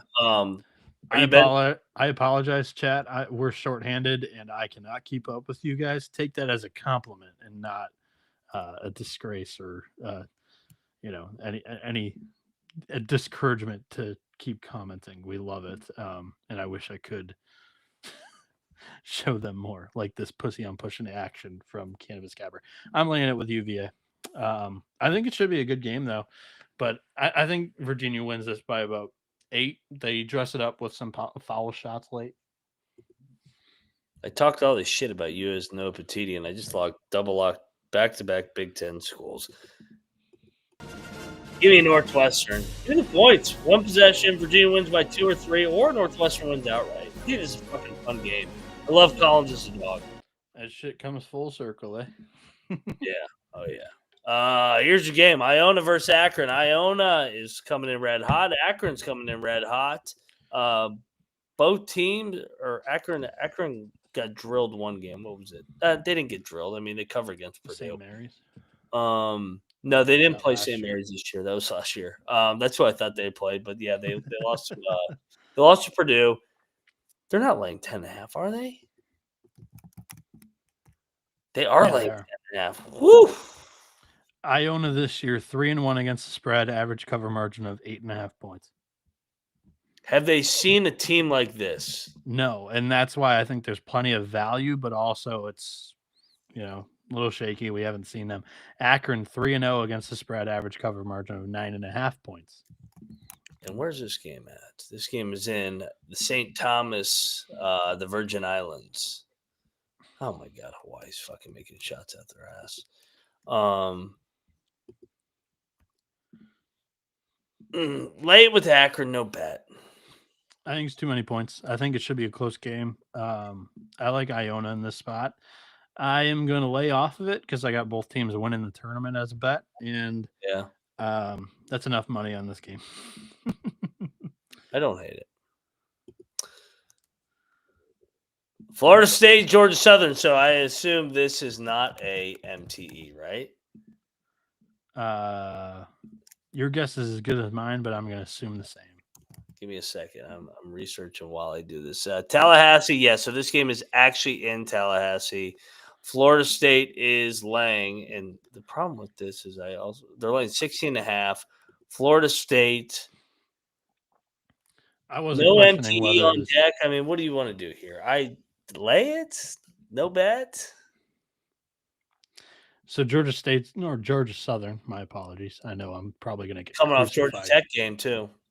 Yeah, I'm probably going to get crucified for that stumble calling Georgia Southern Georgia State. Oh yeah, you're cancel culture.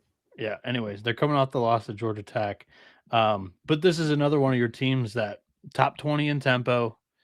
If they don't make their shots, it's a blowout recipe. Florida State looked very impressive the other night against UT Martin, who we've turned into our darlings this year. I'm going to lay it. I don't love it. But yeah, Florida State. I thought you were talking about like this could be a MTE in Tallahassee hosted by Florida State. Yeah, no, I'm trying to set the stage while looking at it because I thought Colby was going to do slides and I was going to provide the background as I'm sure you did. So we're trying to get situated here. Oh my God, Lafayette. Feast week is always pretty ruckus for those that are new that tune into the show. Yeah, half of the games we don't have lines because it's results from the previous day going into the next day, and then Colby's doing VSiN almost every night because it's feast week. So, yeah, it's a little hectic over here at the College Basketball Experience. Lafayette, Stonehill, who's laying points? Lafayette's laying the points. I don't know. What do you want? You can talk me into either side. Lafayette's lost 3 in a row. You got Stonehill's lost 5 in a row.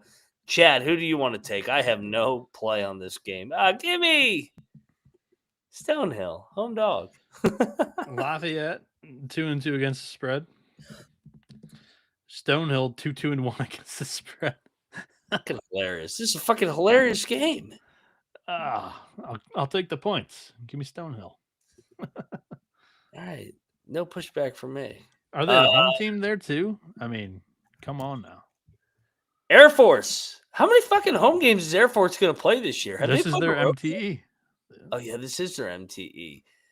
So they're playing Edwardsville. Edwardsville, this is their first game of the MTE coming off Wisconsin the other night. Air Force is laying Edwardsville is laying 2.5. I kind of want to take Air Force. I don't like laying points with Edwardsville. I like taking Edwardsville as a dog. Give me Air Force. Aim high, miss small.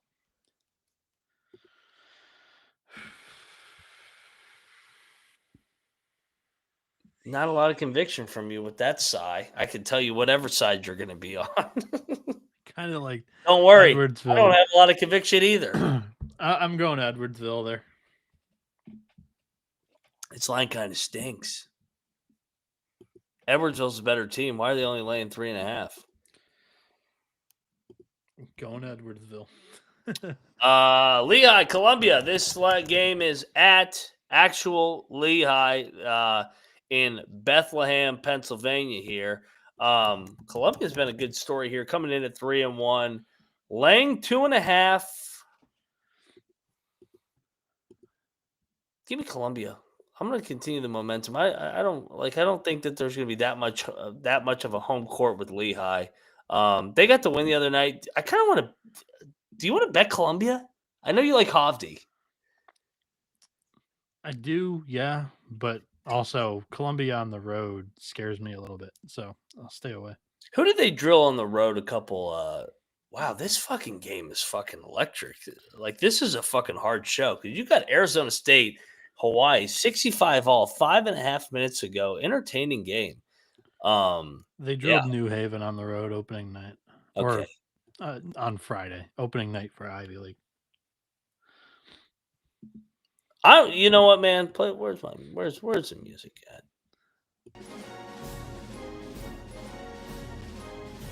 Give me those Lions, Phoenix Lions. I'm buying in, man. I think this is a pretty good team. They got the scare out of the way the other day, too. Take it away. Handicap. So this is Izzo against his boy. I agree.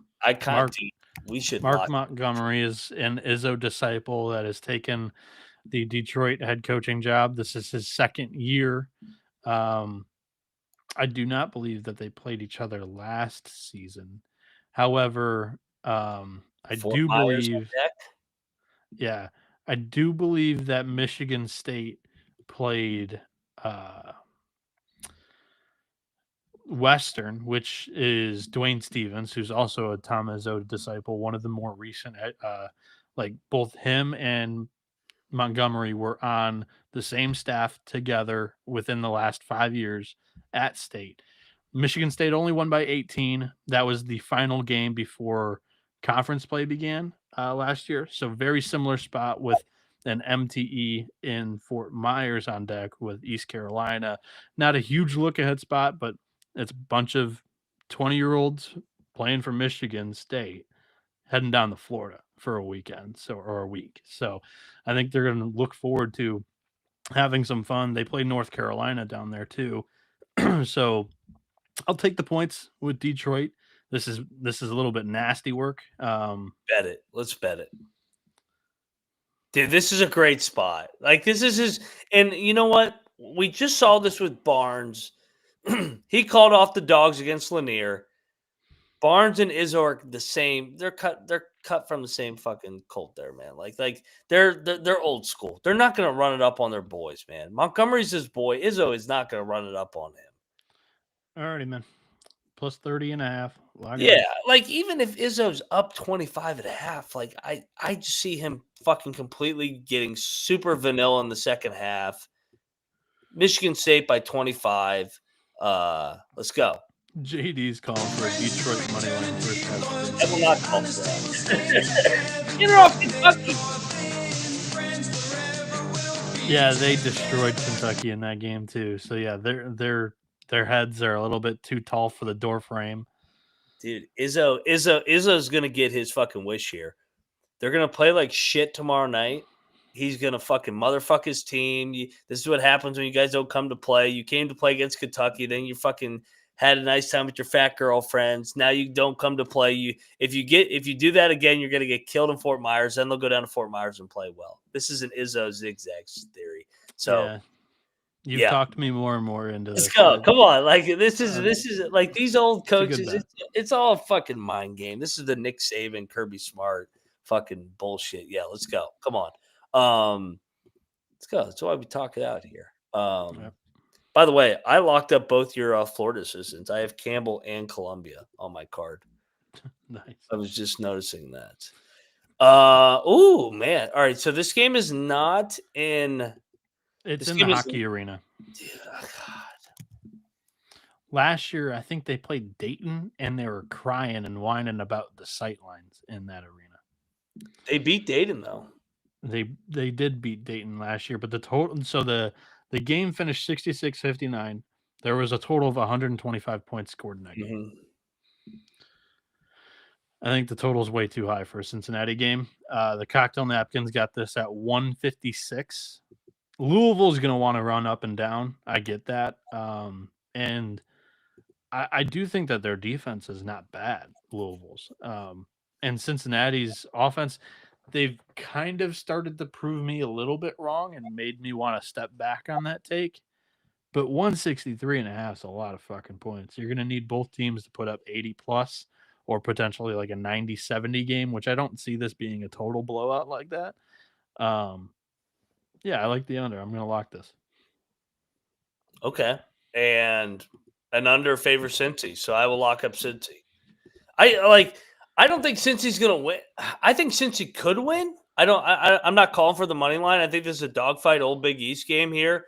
But Cincinnati, I mean, we just I know it's not on home campus, but it's going to be more of a Cincinnati crowd. Yes, Louisville will travel. Louisville's got great fucking fans, and they're fired up for their team. But 8.5, I think this is a dogfight. I think Wes Miller and company control the pace, to your point, with the under, which favors Cincinnati. Go Bearcats. Yeah. So this is a great game. Dude, they need to play a home and home, man. Fuck this hockey shit. So this total opened at 163.5. It dipped to 161.5. There is a 162.5 out there. So for the show, my lock is 162.5. But I did bet 163.5 before the show. But 162.5 on the show. Louisville, Cincy. Love it. Louisville, Cincinnati, an old Big East rivalry. As a Mountaineer, I loved seeing this game on the schedule, man. This is like the olden days. Yeah, Finally, just grab your popcorn and enjoy these two beating the shit out of each other. oh, dude, this used to be a fucking war. Patino versus Cronin, fucking good old days. Oh, speaking of wars, here we got the old Mountaineers. What is the That line? was so planned by you. Don't even try to play that off like a segue. Clemson's laying 3.5. All right, Bieniek. Colby's not here to fucking spew fake news on you. Don't think this is going to be a Clemson crowd, by the way. I'm taking the points. We talked about it. Like, yes. I view West Virginia Clemson as two very similar two programs in very similar positions this year. Both of them have fresh faces on the team. I know Clemson has been a Sweet 16 Elite 8 team in 2 of the last 3 years. However, they're both kind of in the same spot right now. I'll take the points. I think that this is going to be a tight, like, meat grinder type of game because Brownell's not afraid to really kind of sit on the ball as well. I like Dub V plus 3.5. I like it. All right, so I'm gonna go with the approach of, if you're in the chat right now, if your handicap is that Clemson's gonna have the crowd, you are fucking flat out wrong. When I was on staff at West Virginia, we played Clemson in this exact tournament, in this exact game, and it was a home game for us. Yes, I know Hugs was a coach there. Clemson has had a little more success. Clemson basketball fans don't give a fuck. They don't give a fuck. They played the next day in football. Dabo's king there. West Virginia is going to have more fans than Clemson. So I know the games in South Carolina, there will be more West Virginia fans than South Carolina fans. So if that's your handicap, that it's a Clemson home game, that's the wrong handicap. Because the teams from the north, this is like a fall vacation. It's cold as shit up there in West Virginia. They're like, oh shit, I can go down to Charleston, South Carolina, get drunk for the weekend and have a good time. When we played there, the Bonnies, Marquette, and us were the 3 teams that had the most fans. All teams from the north having a nice time in the south. With that said, I remember that weekend. The Bonnies were super impressive. Dude, the Bonnies were everywhere. Marquette was everywhere. And obviously West Virginia fans are fucking psycho. I mean, the Bonnies were the ones that I was like, holy shit, these guys showed up and showed out. Yes. And why is that? Because it's November the 21st. It's cold as fucking in Bonaventure, New York. And they're like, oh, let me go see the sun for the first time in 3 months. So they went down south and they fucking had a party for a whole weekend. So that's my handicap on the crowd. This is going to be a dogfight. Like, I'm not going to say that Clemson sucks. They're an actual real program, unlike Pitt. But this is Mountaineers, man. Cheers, beers, Mountaineers. We're going to find a way to grind this thing out, just like we did against them 4 years ago. Mountaineers on the money line. Play my music. Let's go. It's going to be a fun game. I have a lot of respect for Clemson. I like Brownell. I think he's a good coach. But this is the Mountaineers, baby. I'm not picking against my ears. Actually,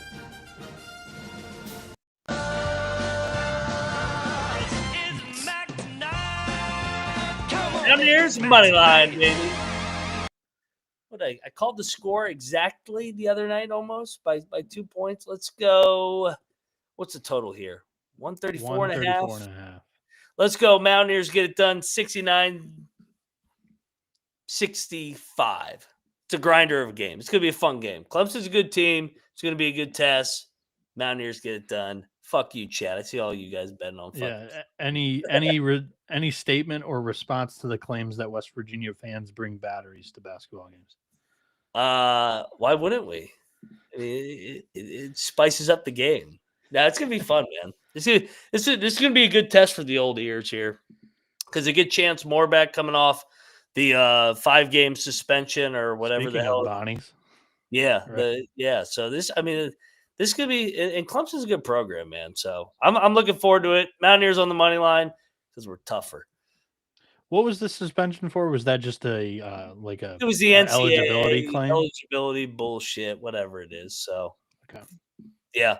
Ross Hodge also coached in this event before, and he covered against Rick Pitino, so that's worth something.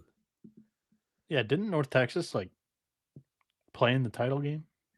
I think they actually went 2-1, and they lost to the Johnnies by 1. It was a fun game. Was that in the title game though? No, it was the opener. They lost to the Johnnies and they won the last 2. All right. So yeah. Cheers, Bears, Mountaineers, home game. We're taking over the state of South Carolina because that's what we do. Colby's going to be in shock. He thinks Clemson's going to take over that. Clemson basketball fans don't exist. You want to just say Clemson because you think they're better? I mean, that's your opinion, but don't take it because you think that they're going to have the home crowd. Because we never lose a tailgate. We take that personal, as you can tell. Oakland, laying 2.5 here. Bieniek, this is another one of your games. I know it is. Take it away. Why am I even talking about this? Eastern Michigan pulled off the big road win at Detroit. Now the Horizon team is on the road at Eastern Michigan. Campy is more than 2.5 points better as a coach than Stan Heath. Get the fuck out of here. Lock up Oakland, first off. And secondly, I like it. Secondly, I think Eastern Michigan should have their way on the glass. I think they've got a couple of good bigs, couple of local bigs. It's actually turned into a better team, a good team to root for me. I used to not be like interested in Eastern Michigan basketball at all. But I think Oakland's actually got really good shooting this year. I think that they could be dangerous. So, yeah, I'm going Oakland, lay the 2.5 here. They're finally playing a team that's their competition level. I like it. Double lock. You know I was going to take Campy over Heath. I couldn't care what the number is. Let's go. Double lock. Double lock. Greg. Dude, Arizona State has flipped this game from a momentum standpoint like crazy. The Clit taking on App State. Don't they play in football? No, they played football week 1. App State beat the fuck out of them. App State, we should take the Clit, right? I kind of like App State here. App State's laying 2.5. They're my pick. Lock? Not interested, no. What's Charlotte off of? Back-to-back. Dude, they look good against Virginia Tech. Yeah. You know what, though? I'll bet App State, man. I think they complete the season sweep. Betting App State? Yeah. The more and more, like I was going to say, they won football. Or that means they'll lose basketball. Nah. App State, I think App State's better, and they're good in Boone, man. They're good in Boone under Kearns. So like, I'll back Kearns here against Fern. Kearns against Fern. Yeah, give me Dustin Kearns in here. Win by possession or more. Yeah, you know, betting all the Mountaineers tomorrow. Next up, we got Rutgers taking on Central Connecticut. Rutgers is laying one of these numbers that they don't cover, 14.5. This is the lowest one in a while, though.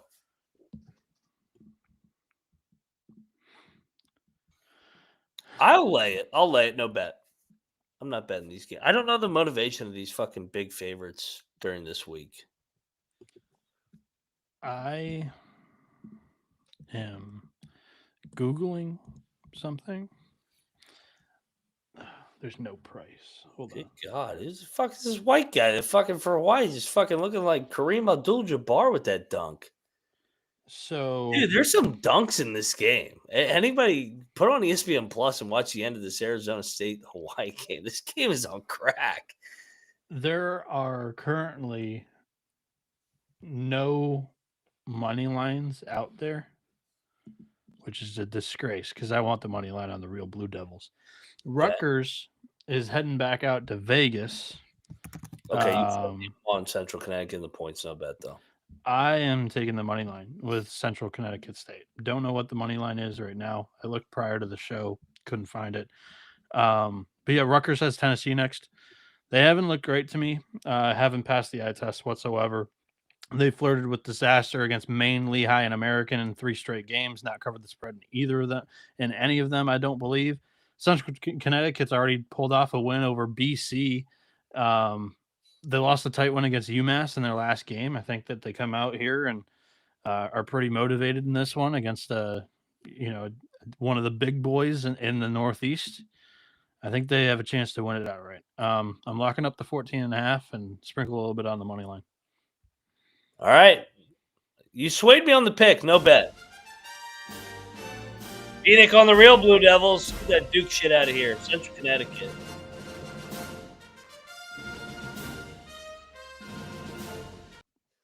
Ruckus in the YouTube chat saying that Central is plus 900 on bet 365. So what was now, what was Pauly today for you? 8? 660. Nice. Yeah. So I think once that gets on shore, I think that is definitely worth a sprinkle. They've already shown the ability to do it, and Pat Sellers is a damn good coach.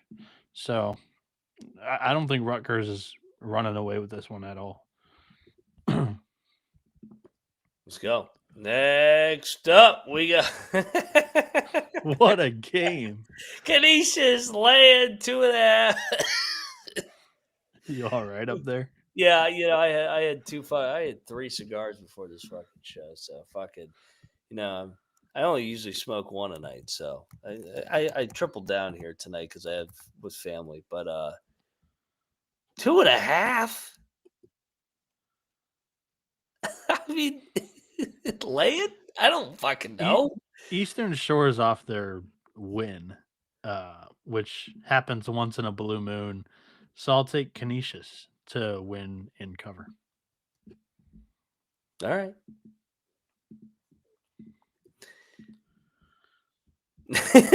Next up, we got Sacred Heart and Holy Cross.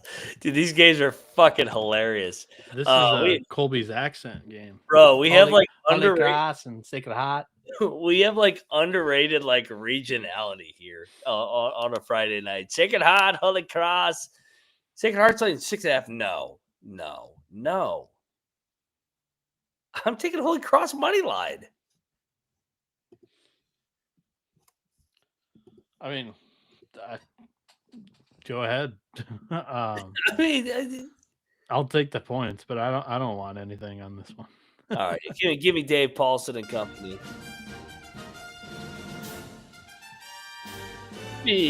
Crusaders. I don't have a read on that matchup whatsoever. I don't trust Sacred Heart. That's my read. Next up, we got Kentucky laying a zillion. Bro. Lock it. They're laying 34.5. I'll lock up Loyola. Dude, I mean, 2 straight stinkers. They're going to get their ass kicked at practice because, they couldn't commit to play against Michigan State in MSG. Right? This is blowout. Or is that the public narrative that we think that this team is good and they're going to fucking just start rolling? 46-point win over Eastern Illinois. 48-point win over Valpo. 26 over Nichols, which Nichols is not bad.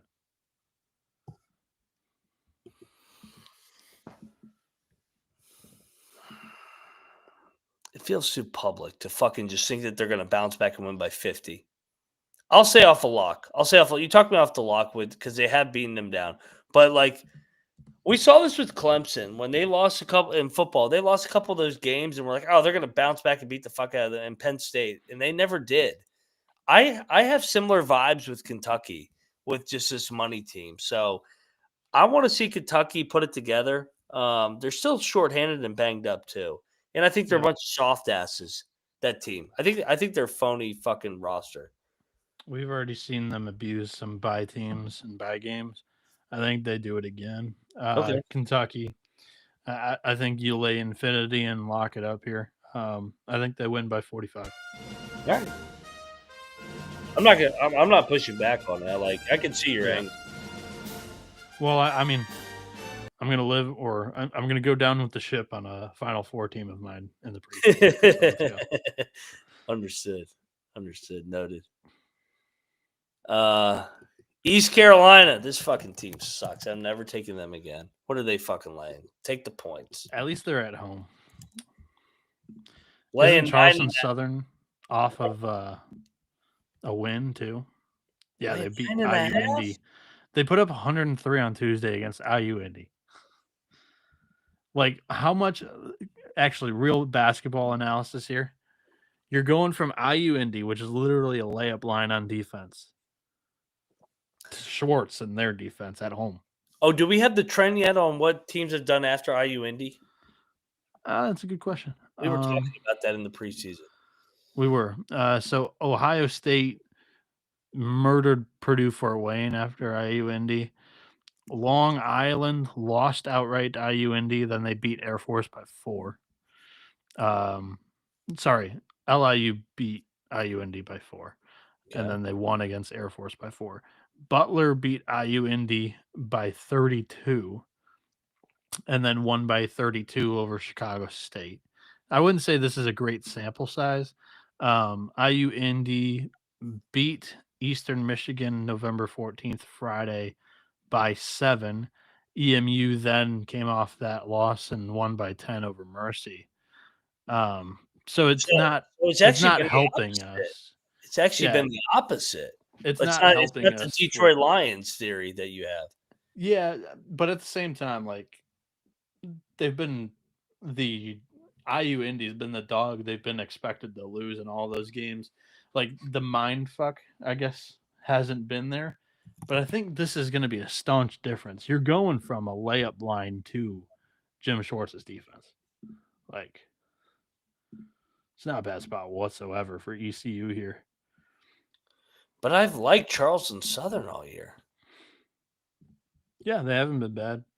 I'm betting Charleston Southern. I think ECU. Well, you're going in on betting them. Yeah. I think they're live. I don't like laying big numbers with fucking ECU. I like the Pirates there. I'm going to lay it. ECU sucks. Hey, Sun Devils win. Shout out to the Sun Devils. There we go. So did you take the Devils or did you take the Rainbows? No, I was on the Devils with you. So I finished 10-6 tonight and then 2 money line. 7-9. Good win. Good. Shout out to them for playing that game, by the way. Now they head to Maui. Upstate taking on West Georgia. The other night we faded Upstate at home. Now Upstate's hitting the road, and they are a 4.5-point dog. Dude, I'm all over Upstate money line. This has been one of like my favorite trends with like these mid-major teams that I think are all like evenly matched. You lose as a favorite at home outright, and then you're a dog the next day catching points. Give me Upstate money line. Or a dog like the next game. Yeah, and you also have the fake tranny property here. I mean, West Georgia beat Tennessee Tech. Tennessee Tech beat Upstate. Everybody think that's how it works? No. Give me Upstate money line here. I love this play, actually. Let's go. Getting 4.5? Get out of here. You doing? I'll take the points. I'm not betting this game. Gotta be a sicko to bet this one. Give me Upstate. What's Sparty? Next up. I mean, why is this game on the schedule? Duke's laying a bazillion. What's even? I don't even see a number. Do you have a number here? 40? Oh, this is Greg Paulus against John Shire. Actually, take the points.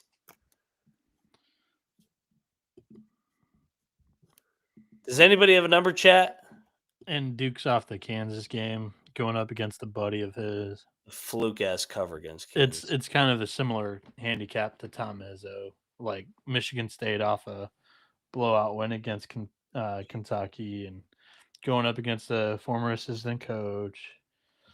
I'll take the points. This one I don't feel nearly as confident in as Detroit, Michigan State, just because we saw John Shire blow out Army by 50. You know what, though? That was Coach K's connection. He played with Paulus. They were in the backcourt together. I don't know, man. Duke wins by 36. I'm not coming in the hole on this one. You know I can't wait to bet against Duke. Where's it at? Duke coming off the phoniest cover of the year. Game was rigged, lag, or lose by 36 in a nice cover. It's a good day to you. Come on. Dude, Paulus can't get blown out of Cameron Indoor by fucking 50, can he? That would be fucked up. That's one of their own. Army, speaking of one Speaking of their own. of Army. Yeah. Good God. Army taking on Maris. Army. I have no bet here. Army is Maris. Maris is like 15.5. Wow. This Maris- stinks. Take the points, no bet. Maris 2-0 against the spread, average cover margin of 15 points. I know it doesn't mean anything, but at the same time, like that's why you're seeing an inflated number here. And they're off a loss. I'll lay it. It's kind of telling. All right. I'm taking the points by default. Florida, Merrimack. Florida The is Warriors come down playing to play Florida. 35.5. Noah, your team. I'll let you take it away on the handicap. What are we doing with these Gators? What's the handicap? Where's this team's mind at? Pass. They're off a rivalry win over Miami. They're heading out to San Diego after this. Todd Golden, enjoys Cali. And he's been, parading around NBA locker rooms recently, giving out championship rings to all of last year's team. You take I the don't know. points. Yeah, I'll take the points here with Merrimack. And they've got that junk zone again early on in the season, but I mean it's 30 whatever points. It's a lot.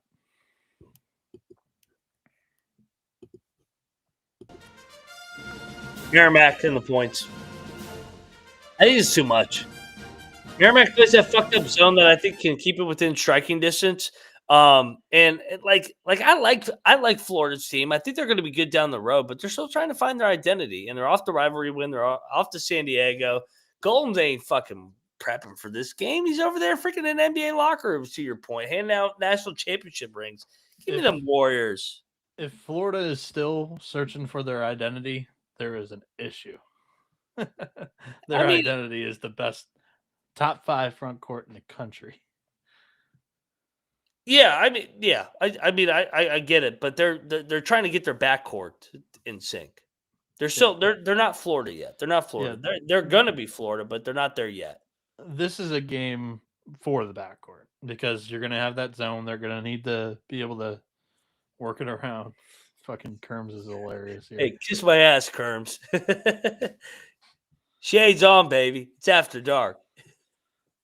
He's a contacts wearer, and then his eyes just get all twitchy, and he looks like he's coked out. And with our chat, what do you want me to look like this? Putting that on Twitter. Yeah, what do you want me to look like this? Fuck that.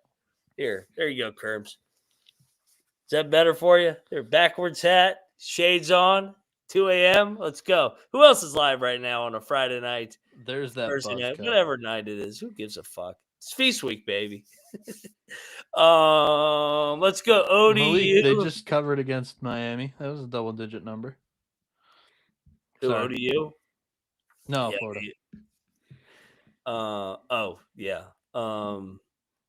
I had them on Sunday night. That was a nice win. ODU versus Morgan State. What you think here? ODU laying a big number. They're off. They just got fucking embarrassed. I know everybody and their mother was on that. That was a public dog the other night. 13.5. ODU's kind of been a letdown for me, at least. My expectations coming into the season, I thought they were going to be really good, and they were my favorite to win the Sun Belt. I am going to stick with them. Continue with my flag plant there. I'm not going to jump off after one obliteration against Xavier here. The cocktail napkins got Old Dominion as a 17-point favorite. Again, I mean, they haven't looked as good as I assumed they could be this year, so the model is a little bit off there. But I'll lay it with Old Dominion. All right. I took the points. No bet. And go subscribe to the Kyle Curb Show, by the way. Great show with Toast and our good friend Stooley, Mr. Trevor over there, TVDBJ. and Spoon's in here all the time as well. So yeah, go check out that show. That's a great show. I go in there every now and then, just talk shit to those guys. So yeah, good dudes over there. Go check out their channel and subscribe over there, you lazy asses. All right, Drexel versus Penn. Oh, Philly 5 here. All right, we go back to the take the dog. Penn. Yeah. I mean, it's not a home dog, but they are a dog, and didn't they win the first? So they're kind of playing with house money here. You go 1-1, and that's successful Big 5 game. But also, I mean, if they bite here on the money line, they're in the Big 5 championship in the Wells Fargo Center or whatever they call it. So yeah, I'll take Penn. Where's this game at? At Drexel. Is it at Drexel? Yeah. Dude, give me Fran, man. Fran's got a little pop in his step. Give me this Quackers Quake. The Quake Show. Quake Show. Sam McCaffrey. Should have bought stock, everybody. Next up, we got Radford Wilmington. This is a sick Radford logo, by the way. Nice job. This game, all right. This game's going to be personal for me. I want to take Wilmington to kill them. They should kill them. Will they kill them? They should beat the shit out of them. This game stinks, so it's only 4.5.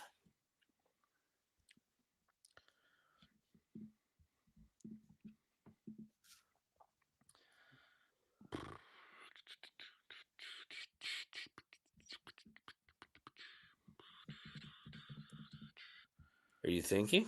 I'm confused what's going on right now. Well, I don't like the silence on a podcast. So. I'm like, what's going on right now? I turned it over to you. Yeah, I know, and I had nothing to say yet as I was pulling up what Radford's done recently. I mean, they just got shit on by South Carolina, but they haven't looked like one of these NIL mid-major teams. I really don't think that Chu has gotten the most out of the squad yet this year. Whereas Siddle, I think, is one of your better mid-major coaches on the East Coast. So Agreed. I'll go Wilmington. And you probably see that evident in this line. It was 4.5 when it opened. It's up to 6.5 now. Is it up to 6.5 now? I see 4. Sorry, 4.5. My fault. This fucking line is a trap, man. What's going on here? Is this a neutral site? No. Radford home game. Their first home game since November 7th. So 2 weeks. All right, I'm saying off it. Go Wilmington. I hope Mike going, the night is young. No rush. 3-hour show because there's 60,000 games tomorrow. Back to my point, more regionality. Siena, Albany. Siena is where the fuck did it go? Siena's laying 10.5. We like Siena on a bounce back here against Albany. They just lost at the buzzer. Dude, I want to bet Siena. I like Jerry Mack's group a lot. I think this is a nice bounce back spot like the Bonnies tonight. Whoops, shit. I like the group a lot too. But I mean, this is like an inner city rivalry. Yeah. I kind of like the idea of taking the points. Last year, Albany won 70-60 over Jerry Mack in this exact group.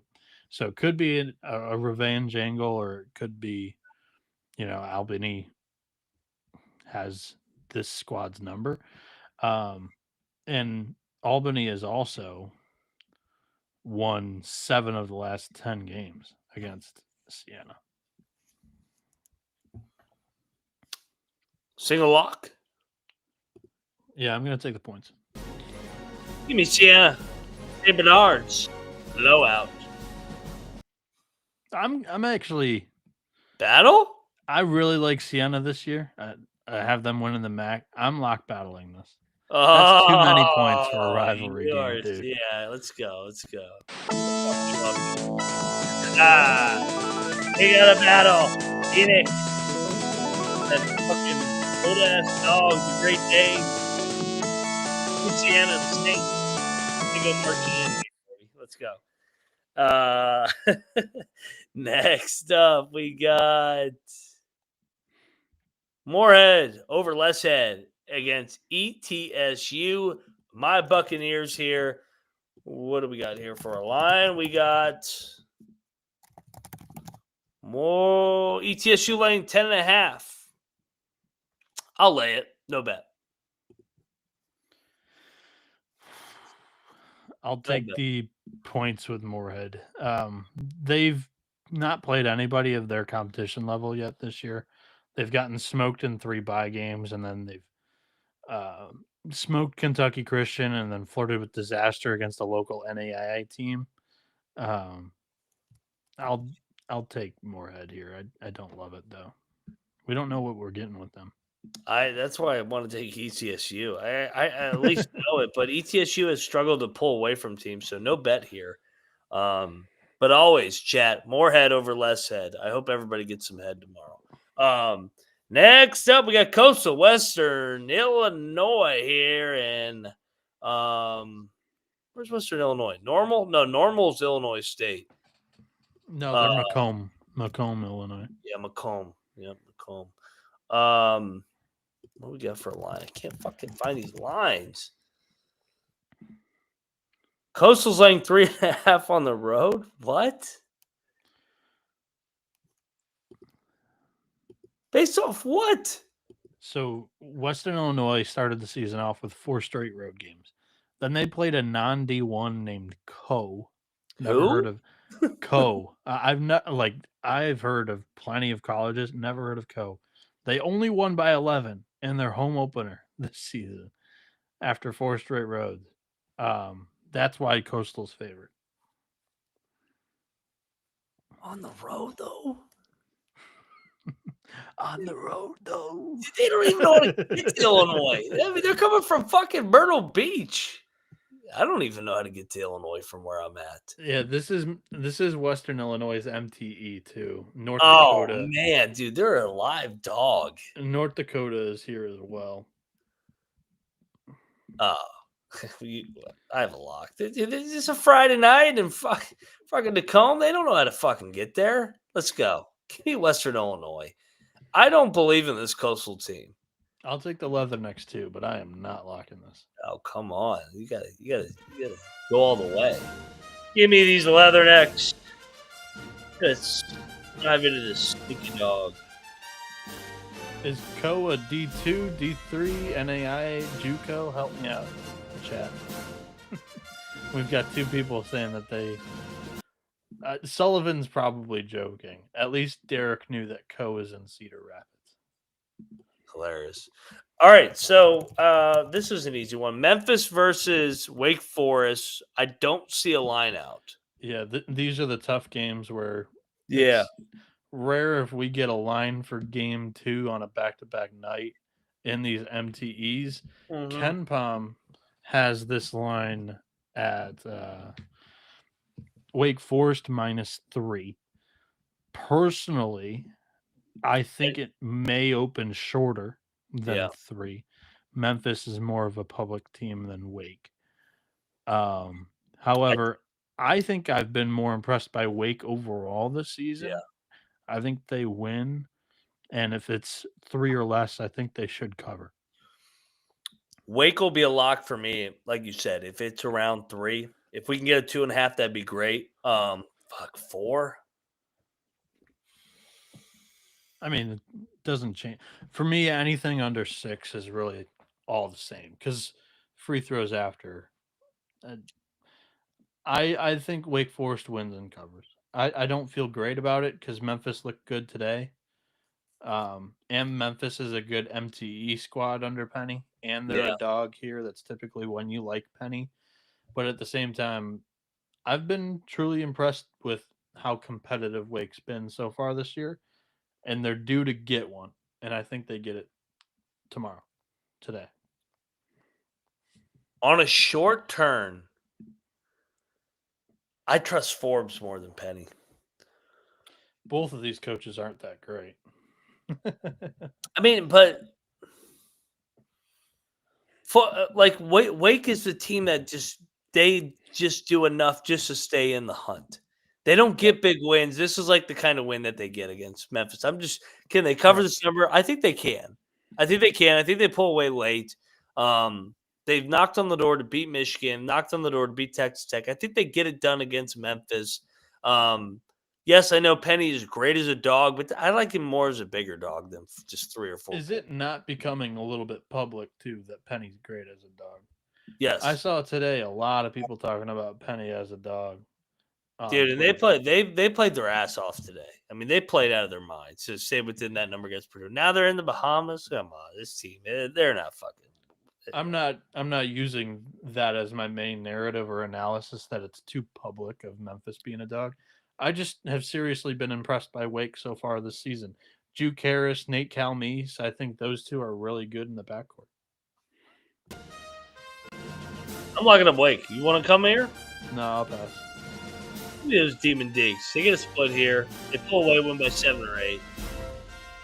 I will say I like laying points more in game 2 and game 3 of a back-to-back or back-to-back-to-back because teams do tend to quit more because their legs give out or there's an injury and they just say, all right, we'll save you for the long haul. So, yeah, if you think Wake is the right side, let's go. Lay the points. Oh, yeah, baby. Here we go. We got the Tommies headed out to Northern Colorado. The Tommies are laying 3.5 on the road. No, I'm on the points. I'll go NoCo. Yeah, NoCo is a home dog. We should bet NoCo. What have they done this year? They haven't played many D1 opponents. They're a good program, though. I mean, they went to OT against Pepperdine on the only D1 game they've played so far. Like this, suck it on the road though. This Bears team was one that didn't necessarily have the guy jumping off the page to be, that Dalton Connect, that Dalen Kuntz, that go-to lead scorer that breaks games in Steve Smiley's offensive system. I thought in the preseason it would take them a little bit of time to get that thing going. I don't know if they've really established that guy yet. I'm going to take the Tommies, and by doing that means they're going to lose outright. Northern Colorado lock. I think, dude, I don't like laying points with the Tommy, and they won there last year. Rob says the game's in Portland. The game's in Portland? I mean, I never said where they look. My analysis. Oh, dude, that makes dude. I thought the fucking I like. Were you saying altitude or whatever? I wasn't. I like Northern Colorado. Yeah, I like Northern Colorado even more now. Why? Just because now I think the line's short. Because I was trying to figure out. I was like, why the fuck are the Tommies laying almost fucking 4 or 5 points on the road at Northern Colorado? Yes, give me Northern Colorado. I'm on Northern Colorado here. I'm struggling to track the matrix that's going on through Mac's head right now, but we're good. I think Northern Colorado is a good program under Smiley. Yeah, I agree. I'm taking the Tommies though. I'm neutral site dogs. Let's go Northern Colorado. UAB taking on South Alabama. This game is in Birmingham. I have to check the location on all these fucking games. I think Colby did okay with the location on the slide. I can't see it because the number is covering it when I put next. So that's why I can't see the location. Weird. Okay. That's why I'm like looking at KenPom. If you move your cursor off the stream, you don't Yeah. see it. But if I go to the next slide, then it's covering it. Yeah, so click it and then move it off, you know. Yeah, but it's still hovering there for whatever reason. I see it now. All right, It Birmingham, goes away, Alabama. South Alabama, back-to-back road spot, 6-0 here. I will lay it with UAB. Even though I don't like Kennedy as a big favorite, I'll fade. Actually, I'll take the points, no bet. I'm on South Bama too. No bet. UAB's got a MTE in Florida, I think Jacksonville, which isn't like a massive look ahead, but still. I'll go South Bama taking the points. All right. What the fuck are we going to do here? Loyola. I will not lay point. I will not lock Loyola laying points. So laying 14.5. If I'll lay it, but I'm not betting it because I will not lay points of the sorry ass team. Go ahead.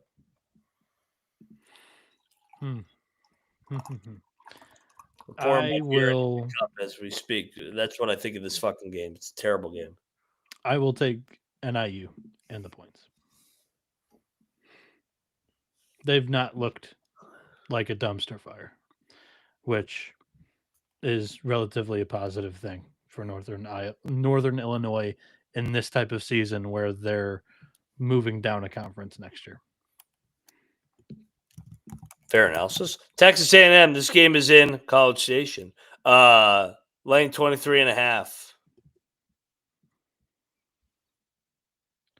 Talk about another team that hasn't looked great. I mean, how do you lay this fucking number with Texas A&M? I mean, fuck, they suck. They have a huge look ahead spot to Mississippi Valley State. I was just seeing that. Manhattan only beat that team by 7, by the way. Don't remind me. I'll take Manhattan. No bet.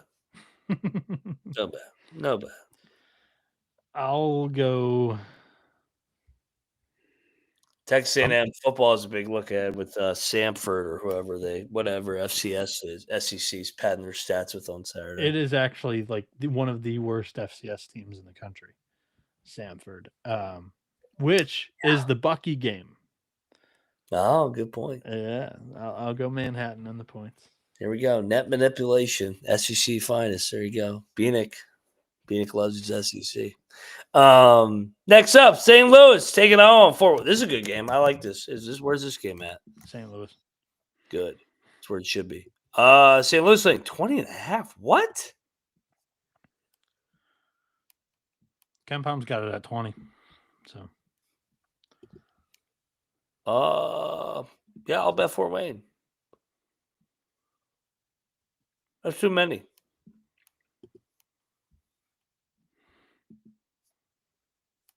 That's too many. Fort Wayne's a good program. I think it's a fair play. I'll take the points. Too much love with Avila, man. Jesus Christ. They got 5. I mean, don't they have an MT look ahead? California, Palm Springs. Yeah, come on. Give me Fort Wayne. Lock. St. Louis undressed Grand Canyon by 14 as well. Yeah. So, that's Fort Wayne's, they hung with Grand Canyon for a little bit, but they still lost by 19. So, I know that's Patty C. Tran's property, but I am a little nervous there. All right, single lock. Give me the Macedowns.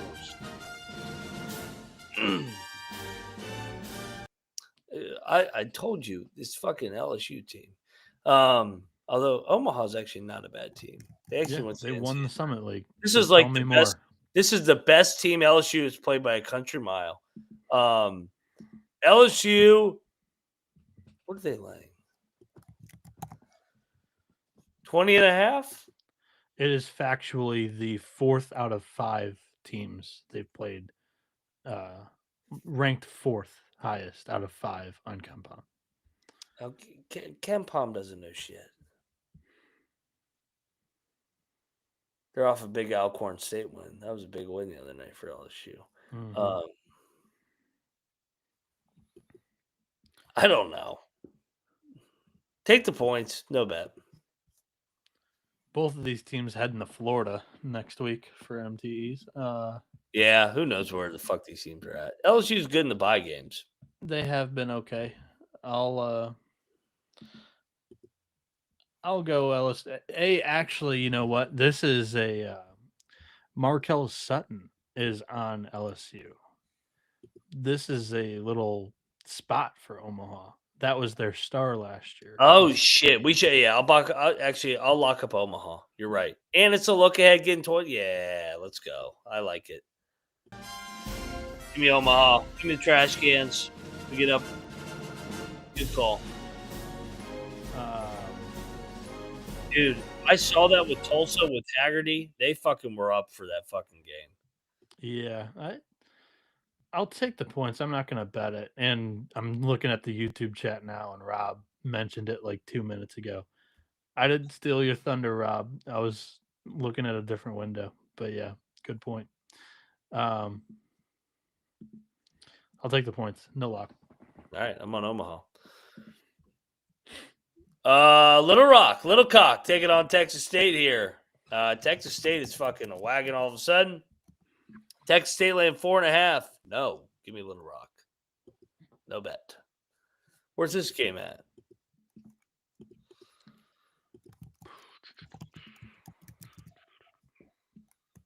San Marcos.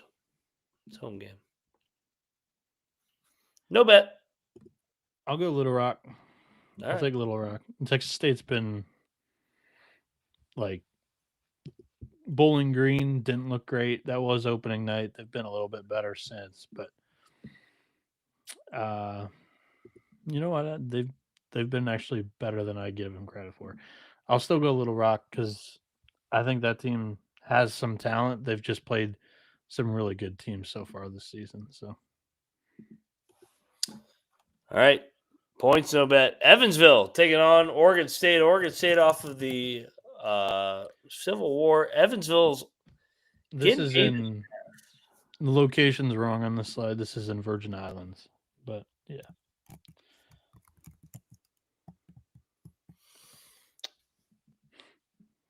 I want to bet Evansville so bad. Who is Oregon State to be laying 8.5? They win every game by 2. I like Oregon State here. Off the loss to Oregon, Evansville hasn't looked too impressive to me this year, so far anyway. Their best performance was losing by 31 to Purdue. I'll go Bees. Don't love it. Yeah, I love Evansville. They're live here. Oregon State off the emotional game against Civil War. They covered. That was their Super Bowl. And they won all those home games at the buzzer.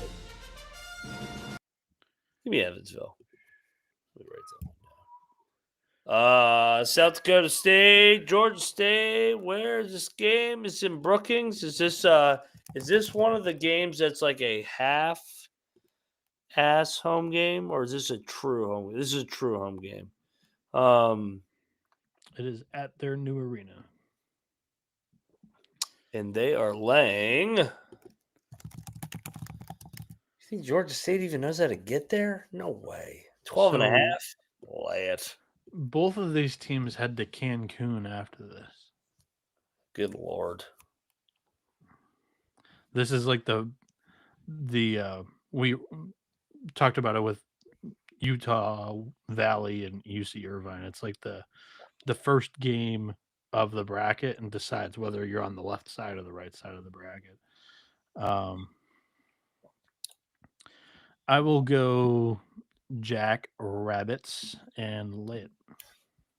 Same. No bet.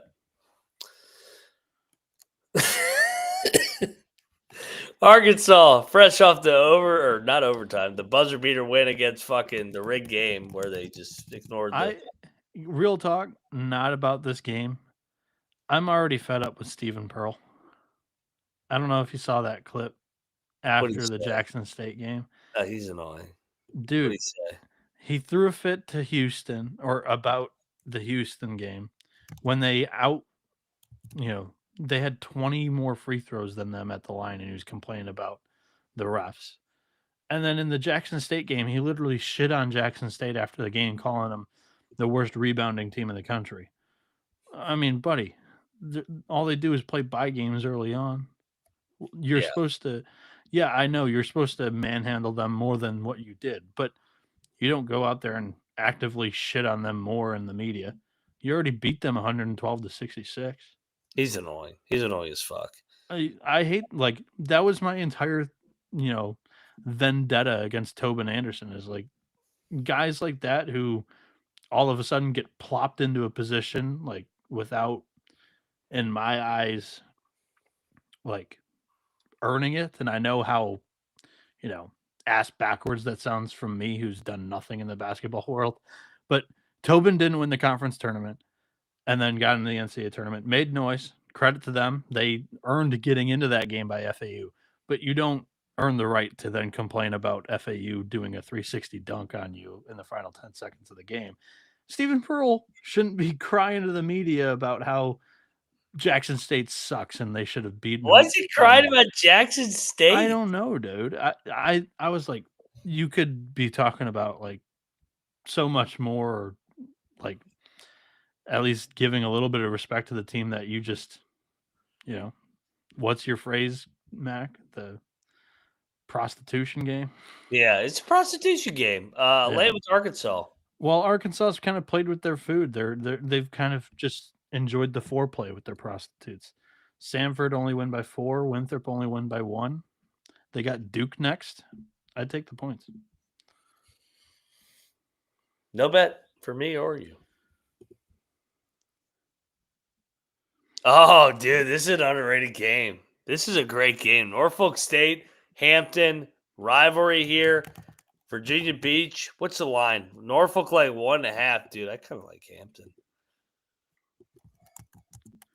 What time's this? Fantastic game. Yeah, man. Give me Hampton. This is Hampton's 3rd game away from home in a row. Norfolk State coming back home after losing 3 straight to quality mid-majors. I think I like the Spartans here. They played once last year. Norfolk won that game in year 1 of Thomas. Dude, this is a fucking great game.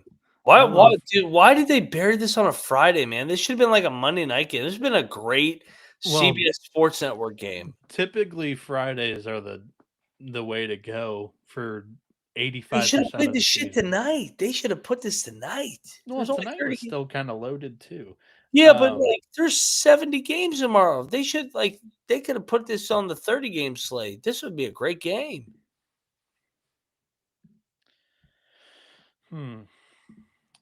I like Norfolk State. All right, I'm on Hampton. Go. It's 1 possession game. The Govs are headed out to Tulsa. Is this actually in Tulsa? Yeah, it is at Tulsa. Tulsa is laying 7.5. I will bet the Governors. Tulsa just fucking had their Super Bowl effort. That they did, and they have an MTE in Cali next. Yeah, give me them Govs. Govs already got it. I'll go Govs there, but I do not love it. Honestly, I like both of these teams for the upcoming season. I'm relatively positive on both. So I can't wait to at least monitor this one. Maybe gets on the screens, but no bet. Go Govs.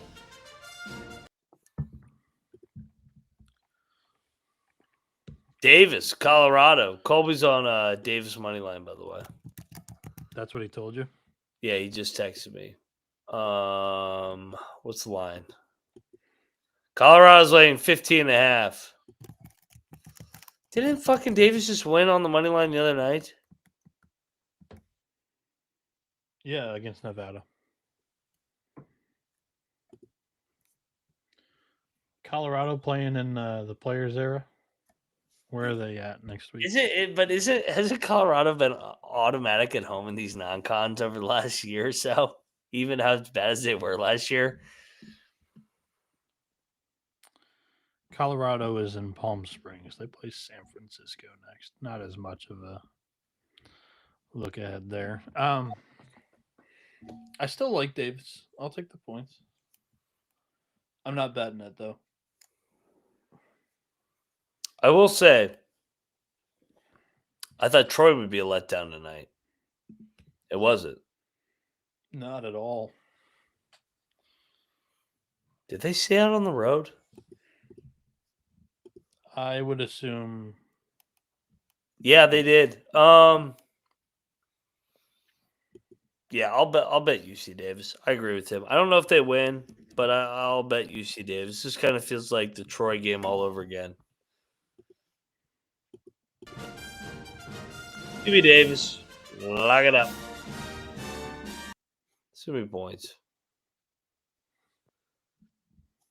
Oh, yeah. Arkansas State taking on SMU. Did you see Lane Kiffin in Dallas today? What was he doing in Dallas? I don't know. He tweeted he either tweeted at SMU or at Rhett Lashley, and then Rhett Lashley responded with like a wave. He was probably recruiting. Why is he there? SMU has a big football game on Saturday morning at 11 a.m. This is a late tip. 9 p.m., 8 p.m. local time. I am all over the Red Wolves. I think this is it's not a bad travel spot because a San Francisco flight to Dallas is not bad at all. Yeah. However, they just played St. Mary's on Wednesday, and now they're in Dallas. I like SMU. You betting it? No. I'm betting Arkansas State. I like their style of play to stay in the game. Give me those Red Wolves.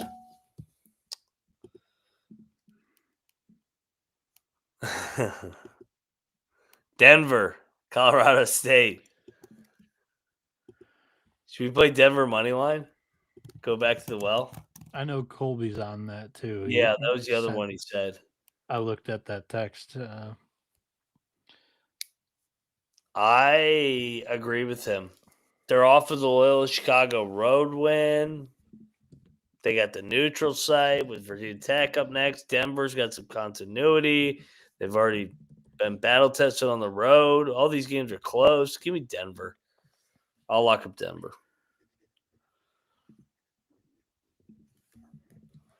What say you? This is a trap game, man. This is like 18.5. Get the fuck out of here. This line should be 10.5. Yeah, the napkins got it right on 18.5. Colorado State is in the Bahamas next week. Yeah, dude. And they're off of fucking Loyola Chicago. Like, I know Loyola Chicago's not very good, but it's still at Loyola Chicago. It's in Chicago.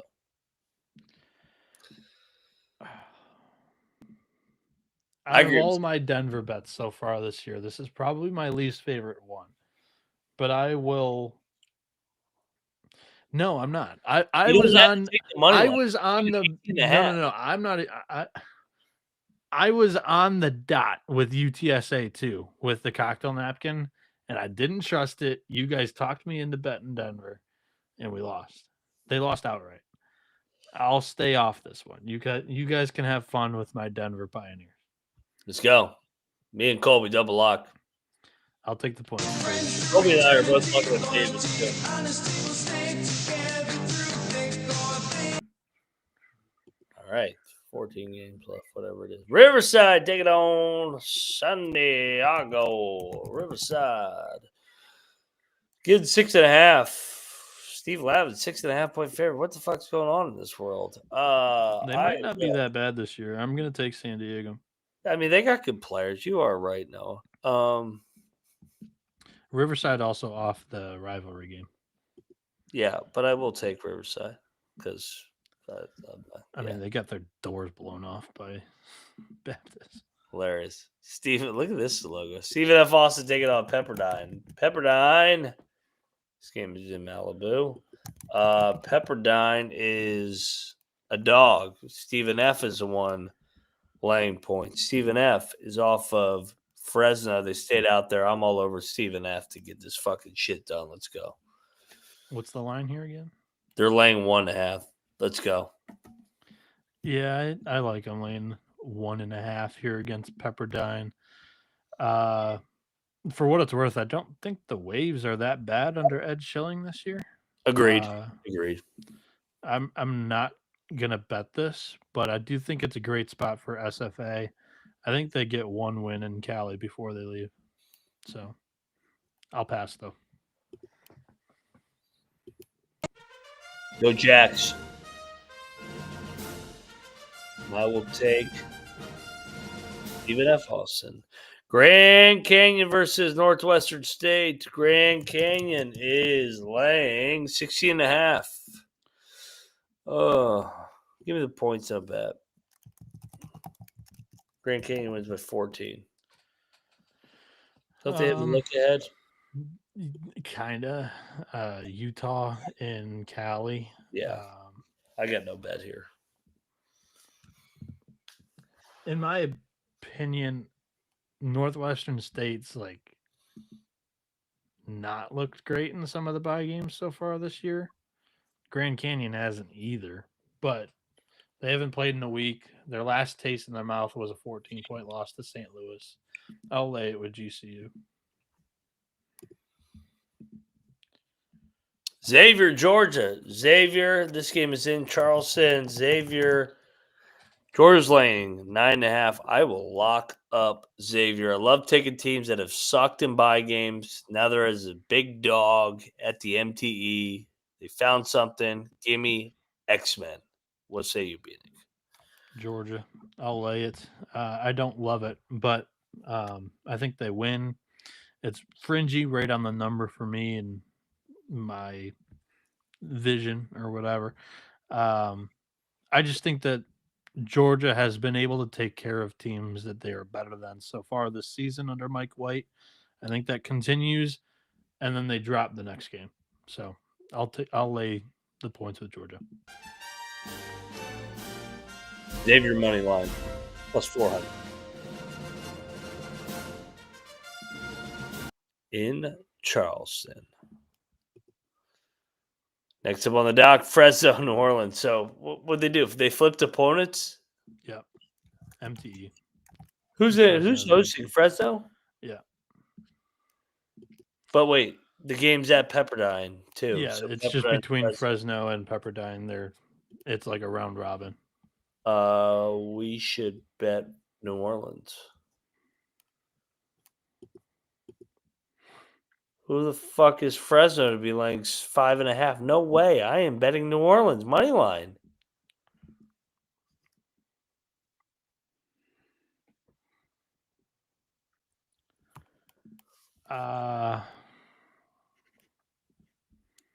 I'll stay away.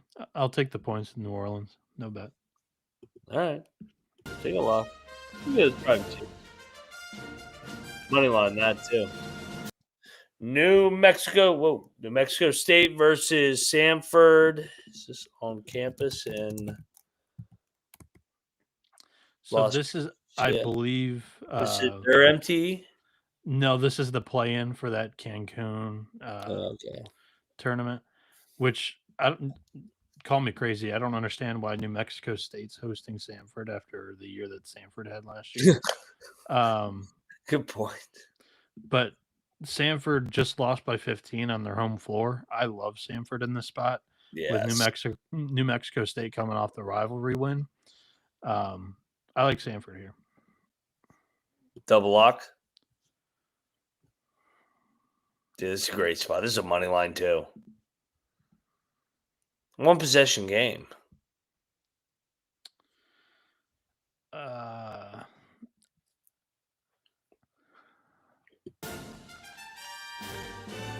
I'm on Samford. Let me know if you. Samford's been such a hard read so far this year. I'm not betting this one. Look ahead spot for Mexico State. I'll bet Samford. Next up, looking ahead to the same tournament. Yeah, but they're favored. I mean, Samford's still a good program. All right, here we go. Purdue, Texas Tech. What's the line on this, guys? not sure it matters if we've got Texas Tech on the money line at plus 200 or whatever. Anybody got their price in the game with the MTE future? I think we're sitting pretty. I think if you want, you can lay the money or lay the points with Purdue whenever that comes out. Ken Palm's got this game at 3. I think you could lay it with Purdue. You could even bet like a minus 135, minus 140 money line here and come out even or a little bit better off of the Texas Tech money line. Or you could take the points with Texas Tech and maybe hedge if Texas Tech loses but covers, but also double up if Texas Tech wins and covers. We're sitting pretty. There's a lot of options for listeners out there that followed on the Red Raiders.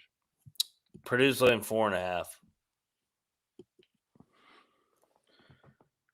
Me personally, my biggest reason for betting Texas Tech is I think they actually match up well with Purdue.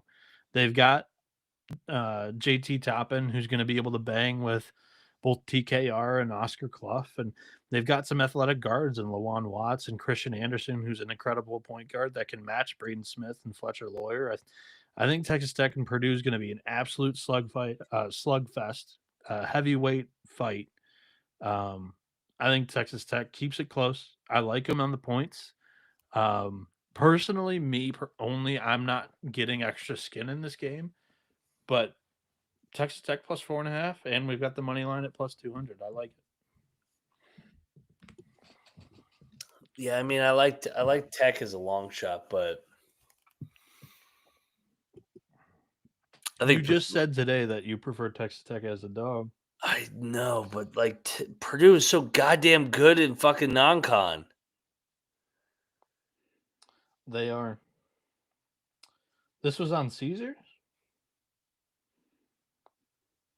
I'm not seeing it. At least in Michigan, anyway. When have they last played? Actually, no, I do see it now. Texas Tech and Purdue?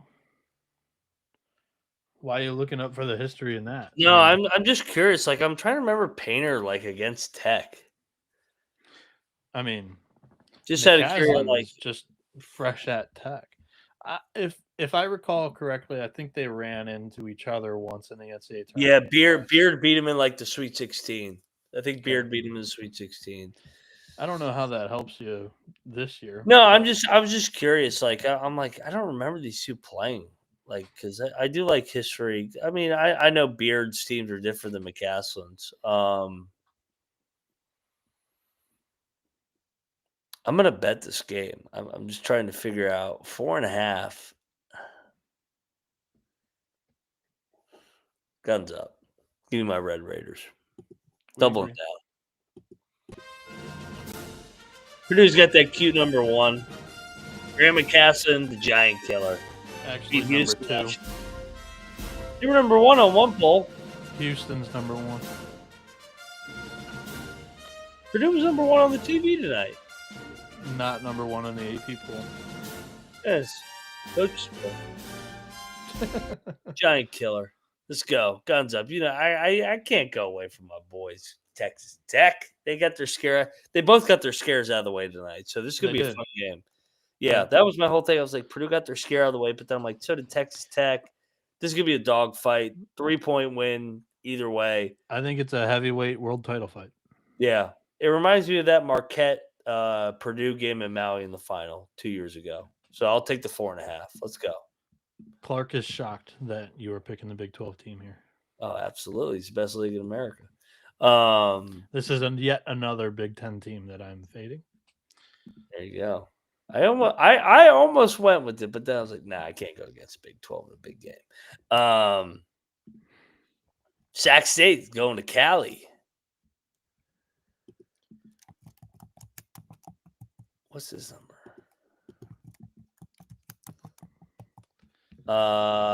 Cal's laying 21.5. Mark Madsen, Mike Bibby, Lakers, Kings, Western Conference Finals here. So, Shaq. Off of what you've seen, I've still done a terrible job in getting eyes on Sacramento State. I believe in they They're suck. nice story. Yeah, I believe in the conference preview. I was like, there's nobody more like I'm not excited to watch any other team other more than Sacramento State. I don't know if I said that right. And I've yet to watch them through 6 games. However, I think if we're betting purely on spot, Sac State's the spot. Sac State is 1000% the spot. Yes, they just got their shit blown out against UCLA. California's got UCLA next. That matchup now only comes around once a year. I like the points of Sac State. I don't know how good they are, and I don't feel like losing money on Mike Bibby blind. Check the picks page. I'll probably bet Sac State. I don't want to say it on this show. It could be. I don't want to be a clip tomorrow. It's part of my VIP package. Make sure you check the picks page. Seattle, Stanford, dude. Stanford. I bet Stanford the other night. They fucking roll at home against these fucking bye teams. Now, with that said, Seattle's not really a bye team. Stanford's got a MTE next, right? Yeah, and Stanford is laying 10.5 here. Should we go in on Seattle, man? Not necessarily a look at for Stanford. They're just going down to Palm Springs to play Minnesota and then the winner of another game. I like Seattle. What say you? I like Stanford. They've done well in the bye games this year. At least compared to expectations. What's their ATS record this year? No bet. 2-2 against the spread. Get home. Portland versus Fullerton. Fun game. This game's at Portland. Portland's laying 5.5. I'll take the points. No bet. This is their MTE with St. Thomas and Northern Colorado. I'll lay it. It's their event. They're off a blowout loss to Wyoming too. Yeah. It's not a bad spot. Fullerton's also god awful.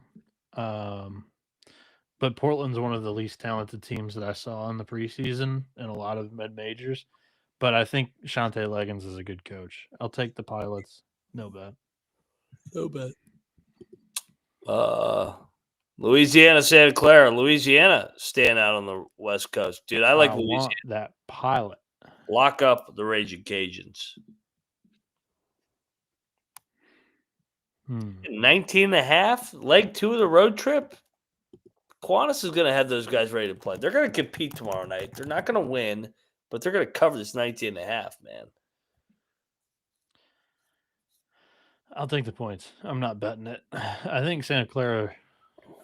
I've liked Santa Clara the last couple of years, but they do have a look ahead.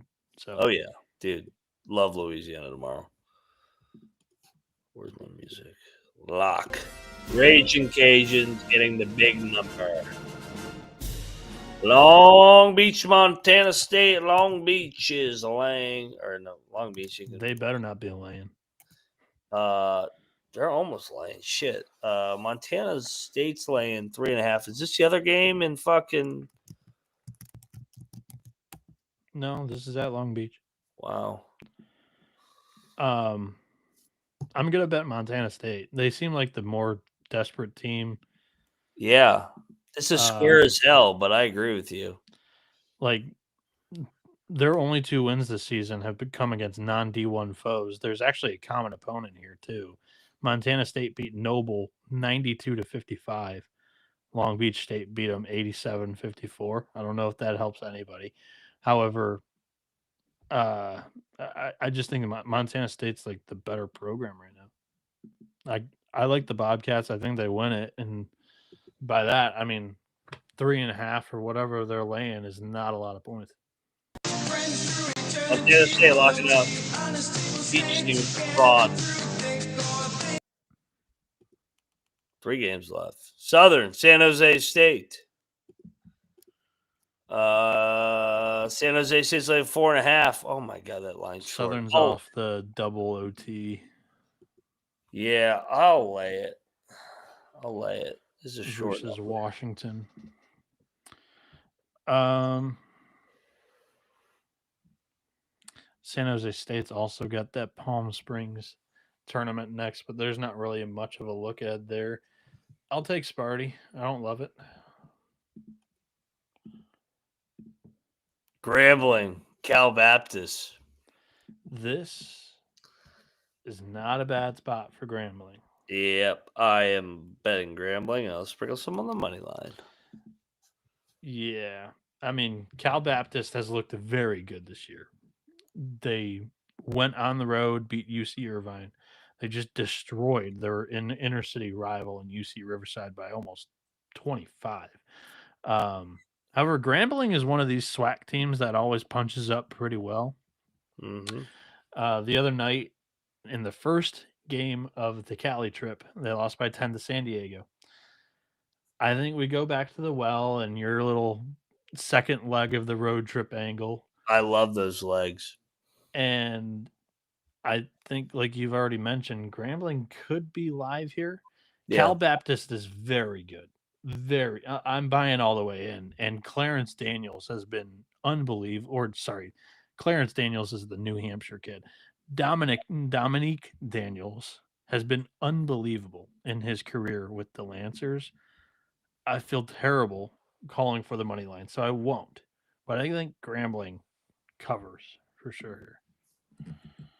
Log it up.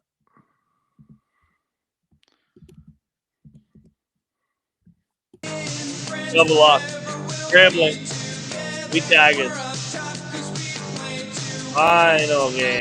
UCLA laying 25.5. What? Give me Presbyterian. They're not going to cover UCLA 2 in a row. Yeah, they finally covered one of these whack ass big Fuck spreads. UCLA. Give me the points. Who they got next? Cal. We just talked about. Yeah. Give me Presbyterian lock. It's a big ass number. Presbyterian almost fucking won outright against fucking Cal the other night. This is their final Cali game. They came close against Sac State, lost by 10 to Cal. I think there's a shot they punch up here. Both teams are going to want to play slow too. Presbyterian's slowest pace in the country under Quentin Farrell so far this season, and UCLA is right there at 345th in the nation. So slow pace should help the dog at a huge spread. If you're locking it, I guess I'll follow. Yeah. Let's get some late night dogs here. Let's go. Is this coming down to what are you seeing it at? 25.5. Yeah, so it was at 26.5. Bill Hose. We're on the right side, at least early. We're on the right side of the movement. All right. So, real quick. Oh my God. There we go. Made it. 3 locks and a dog. Oh God. Time is it? It's actually early. For us. It's actually early. Do I have my money line out yet? Who's yours? So earlier in the show, I called for Central Connecticut State to win outright against Rutgers. It was plus 900 on Bet365, but it had not made it onshore yet. I don't see it. Yeah. That's disappointing. But yeah, that's my money line. I like Central Connecticut State there. Rutgers has not passed my eye test so far this season in their bye games. They've really struggled in their last 3 games of bye games. And Central Connecticut State's already knocked off Boston College on the money line. I think they're live tonight against Rutgers. That's not only my money line, that's my favorite pick of the night. Number 2 for me, I think I'll go to O Reliable and take my totals. So I'll go on both.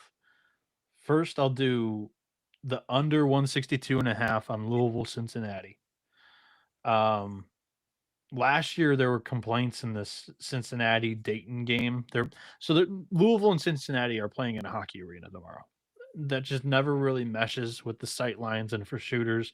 Yeah. Louisville's team really relies on the 3-ball. Cincinnati and Dayton were both kind of complaining about the sight lines last year, and there was a total of like 120 points in that game. Louisville's going to play up tempo. Cincinnati wants to slow it down. I think it's a clash of styles. Louisville may not be able to shoot it as well tomorrow. I'll take the under 162.5 in that game. Then I'll go to Wisconsin BYU. I'll take the over 160.5 in this game. We saw this matchup last year in March Madness. BYU won 91-89. There was a total of 180 points scored. The closing total was 155.5 for that tournament game. Both teams bring back quite a few players from those teams last year. BYU's even better than they were last year. I think that Keba Keita possibly being out, definitely not 100%, helps the over because that will give Wisconsin a little bit more of a presence down low. They'll be able to drive it a little bit more and be more efficient around the rim. I'll take the over 160.5. It cruised last season. And for my third and final lock, Mac, do I go another total or do I take Mercy 30.5? Yeah, I like it. Mercy. You like Mercy? Yeah. The other total I was in between is 184.5. I like the over IU Indy Alabama State. It's the lowest total we've seen on IU Indy since opening night. Alabama State's really athletic. I think they'll be able to put up points against the Jags. And there's only been one game so far for IU Indy of like the 5 or 6 they played this season that's finished under this total. So I like that one too. Go ahead, Meg. I love Wisconsin getting the points. On Wisconsin. I love Cincinnati getting the points. Skyline Chili. And then my third.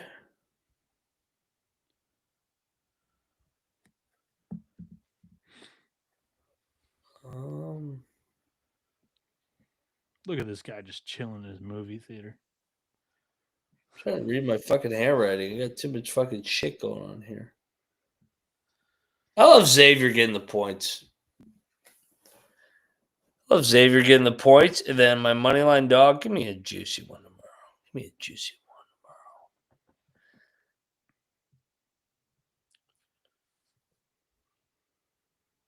Late night. Grambling. Who'd you give out for your dog? Central Connecticut State against. I like that one. Yeah, give me Grambling to pick off Cal Baptist and end their undefeated season. Colby's money lines, for those that are tuning in just for the best bets, he left the show to join VSiN tonight. His favorite money lines tonight were Denver over Colorado State and somebody else. It was UC Davis over. I took Davis in the points too. They're getting 50.5. Who the fuck were they getting? They were off Nevada win.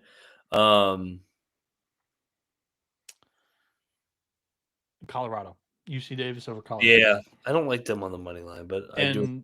And Colby's a Colorado guy, so maybe he's right on that. But yeah, that's the show.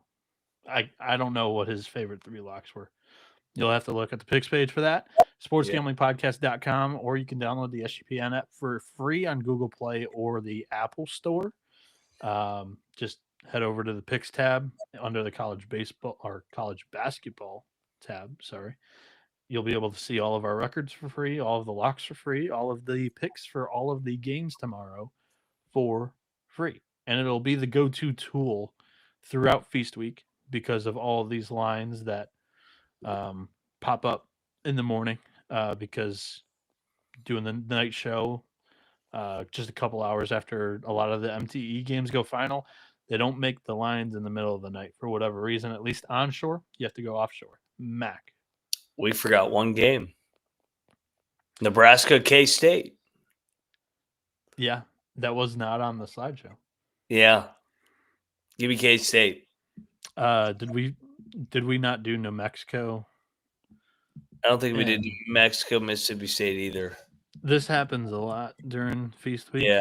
I just wanted to highlight that one because it's a championship game. Yeah, 1,000%. New Mexico State, Mississippi State on Ken Palm, at least. Mississippi State's laying 5. I'll go Mississippi State there. Yeah, me too. I'll go Hail State and I'll go Wildcats tomorrow. And then Nebraska's laying 2 against K-State. I will go Cornhuskers. Head to head, baby. Big 12, Big 10, baby. Go Cats. All right, that wraps up the show. I like it. All right, go check out Noah Bieniek at NoahB77_. I'm at Moneyline_Mac. We are the college basketball experience. Feast Week is here, man. Goddamn. It gets us every year. It's so exhausting. It's just started, Mac. What are we talking about? Dude, but I'm doing the football show too now. So it's like it just keeps coming and coming and coming, baby. Let's go. This guy's baby. just full of excuses over here. I haven't missed a show yet. Shades are on and the shades ain't going anywhere. You showed up late to 3. Which one? Which one did I show up late to? I've never been late. Figures that you don't remember. Fake news. Fake news, Bieniek, everybody. Go give him a follow at NoahB77_. You also can be seen on CNN. This is the college basketball experience. I'm at Moneyline_Mac. You better start thinking about yours. And we are out of here. Run and shoot.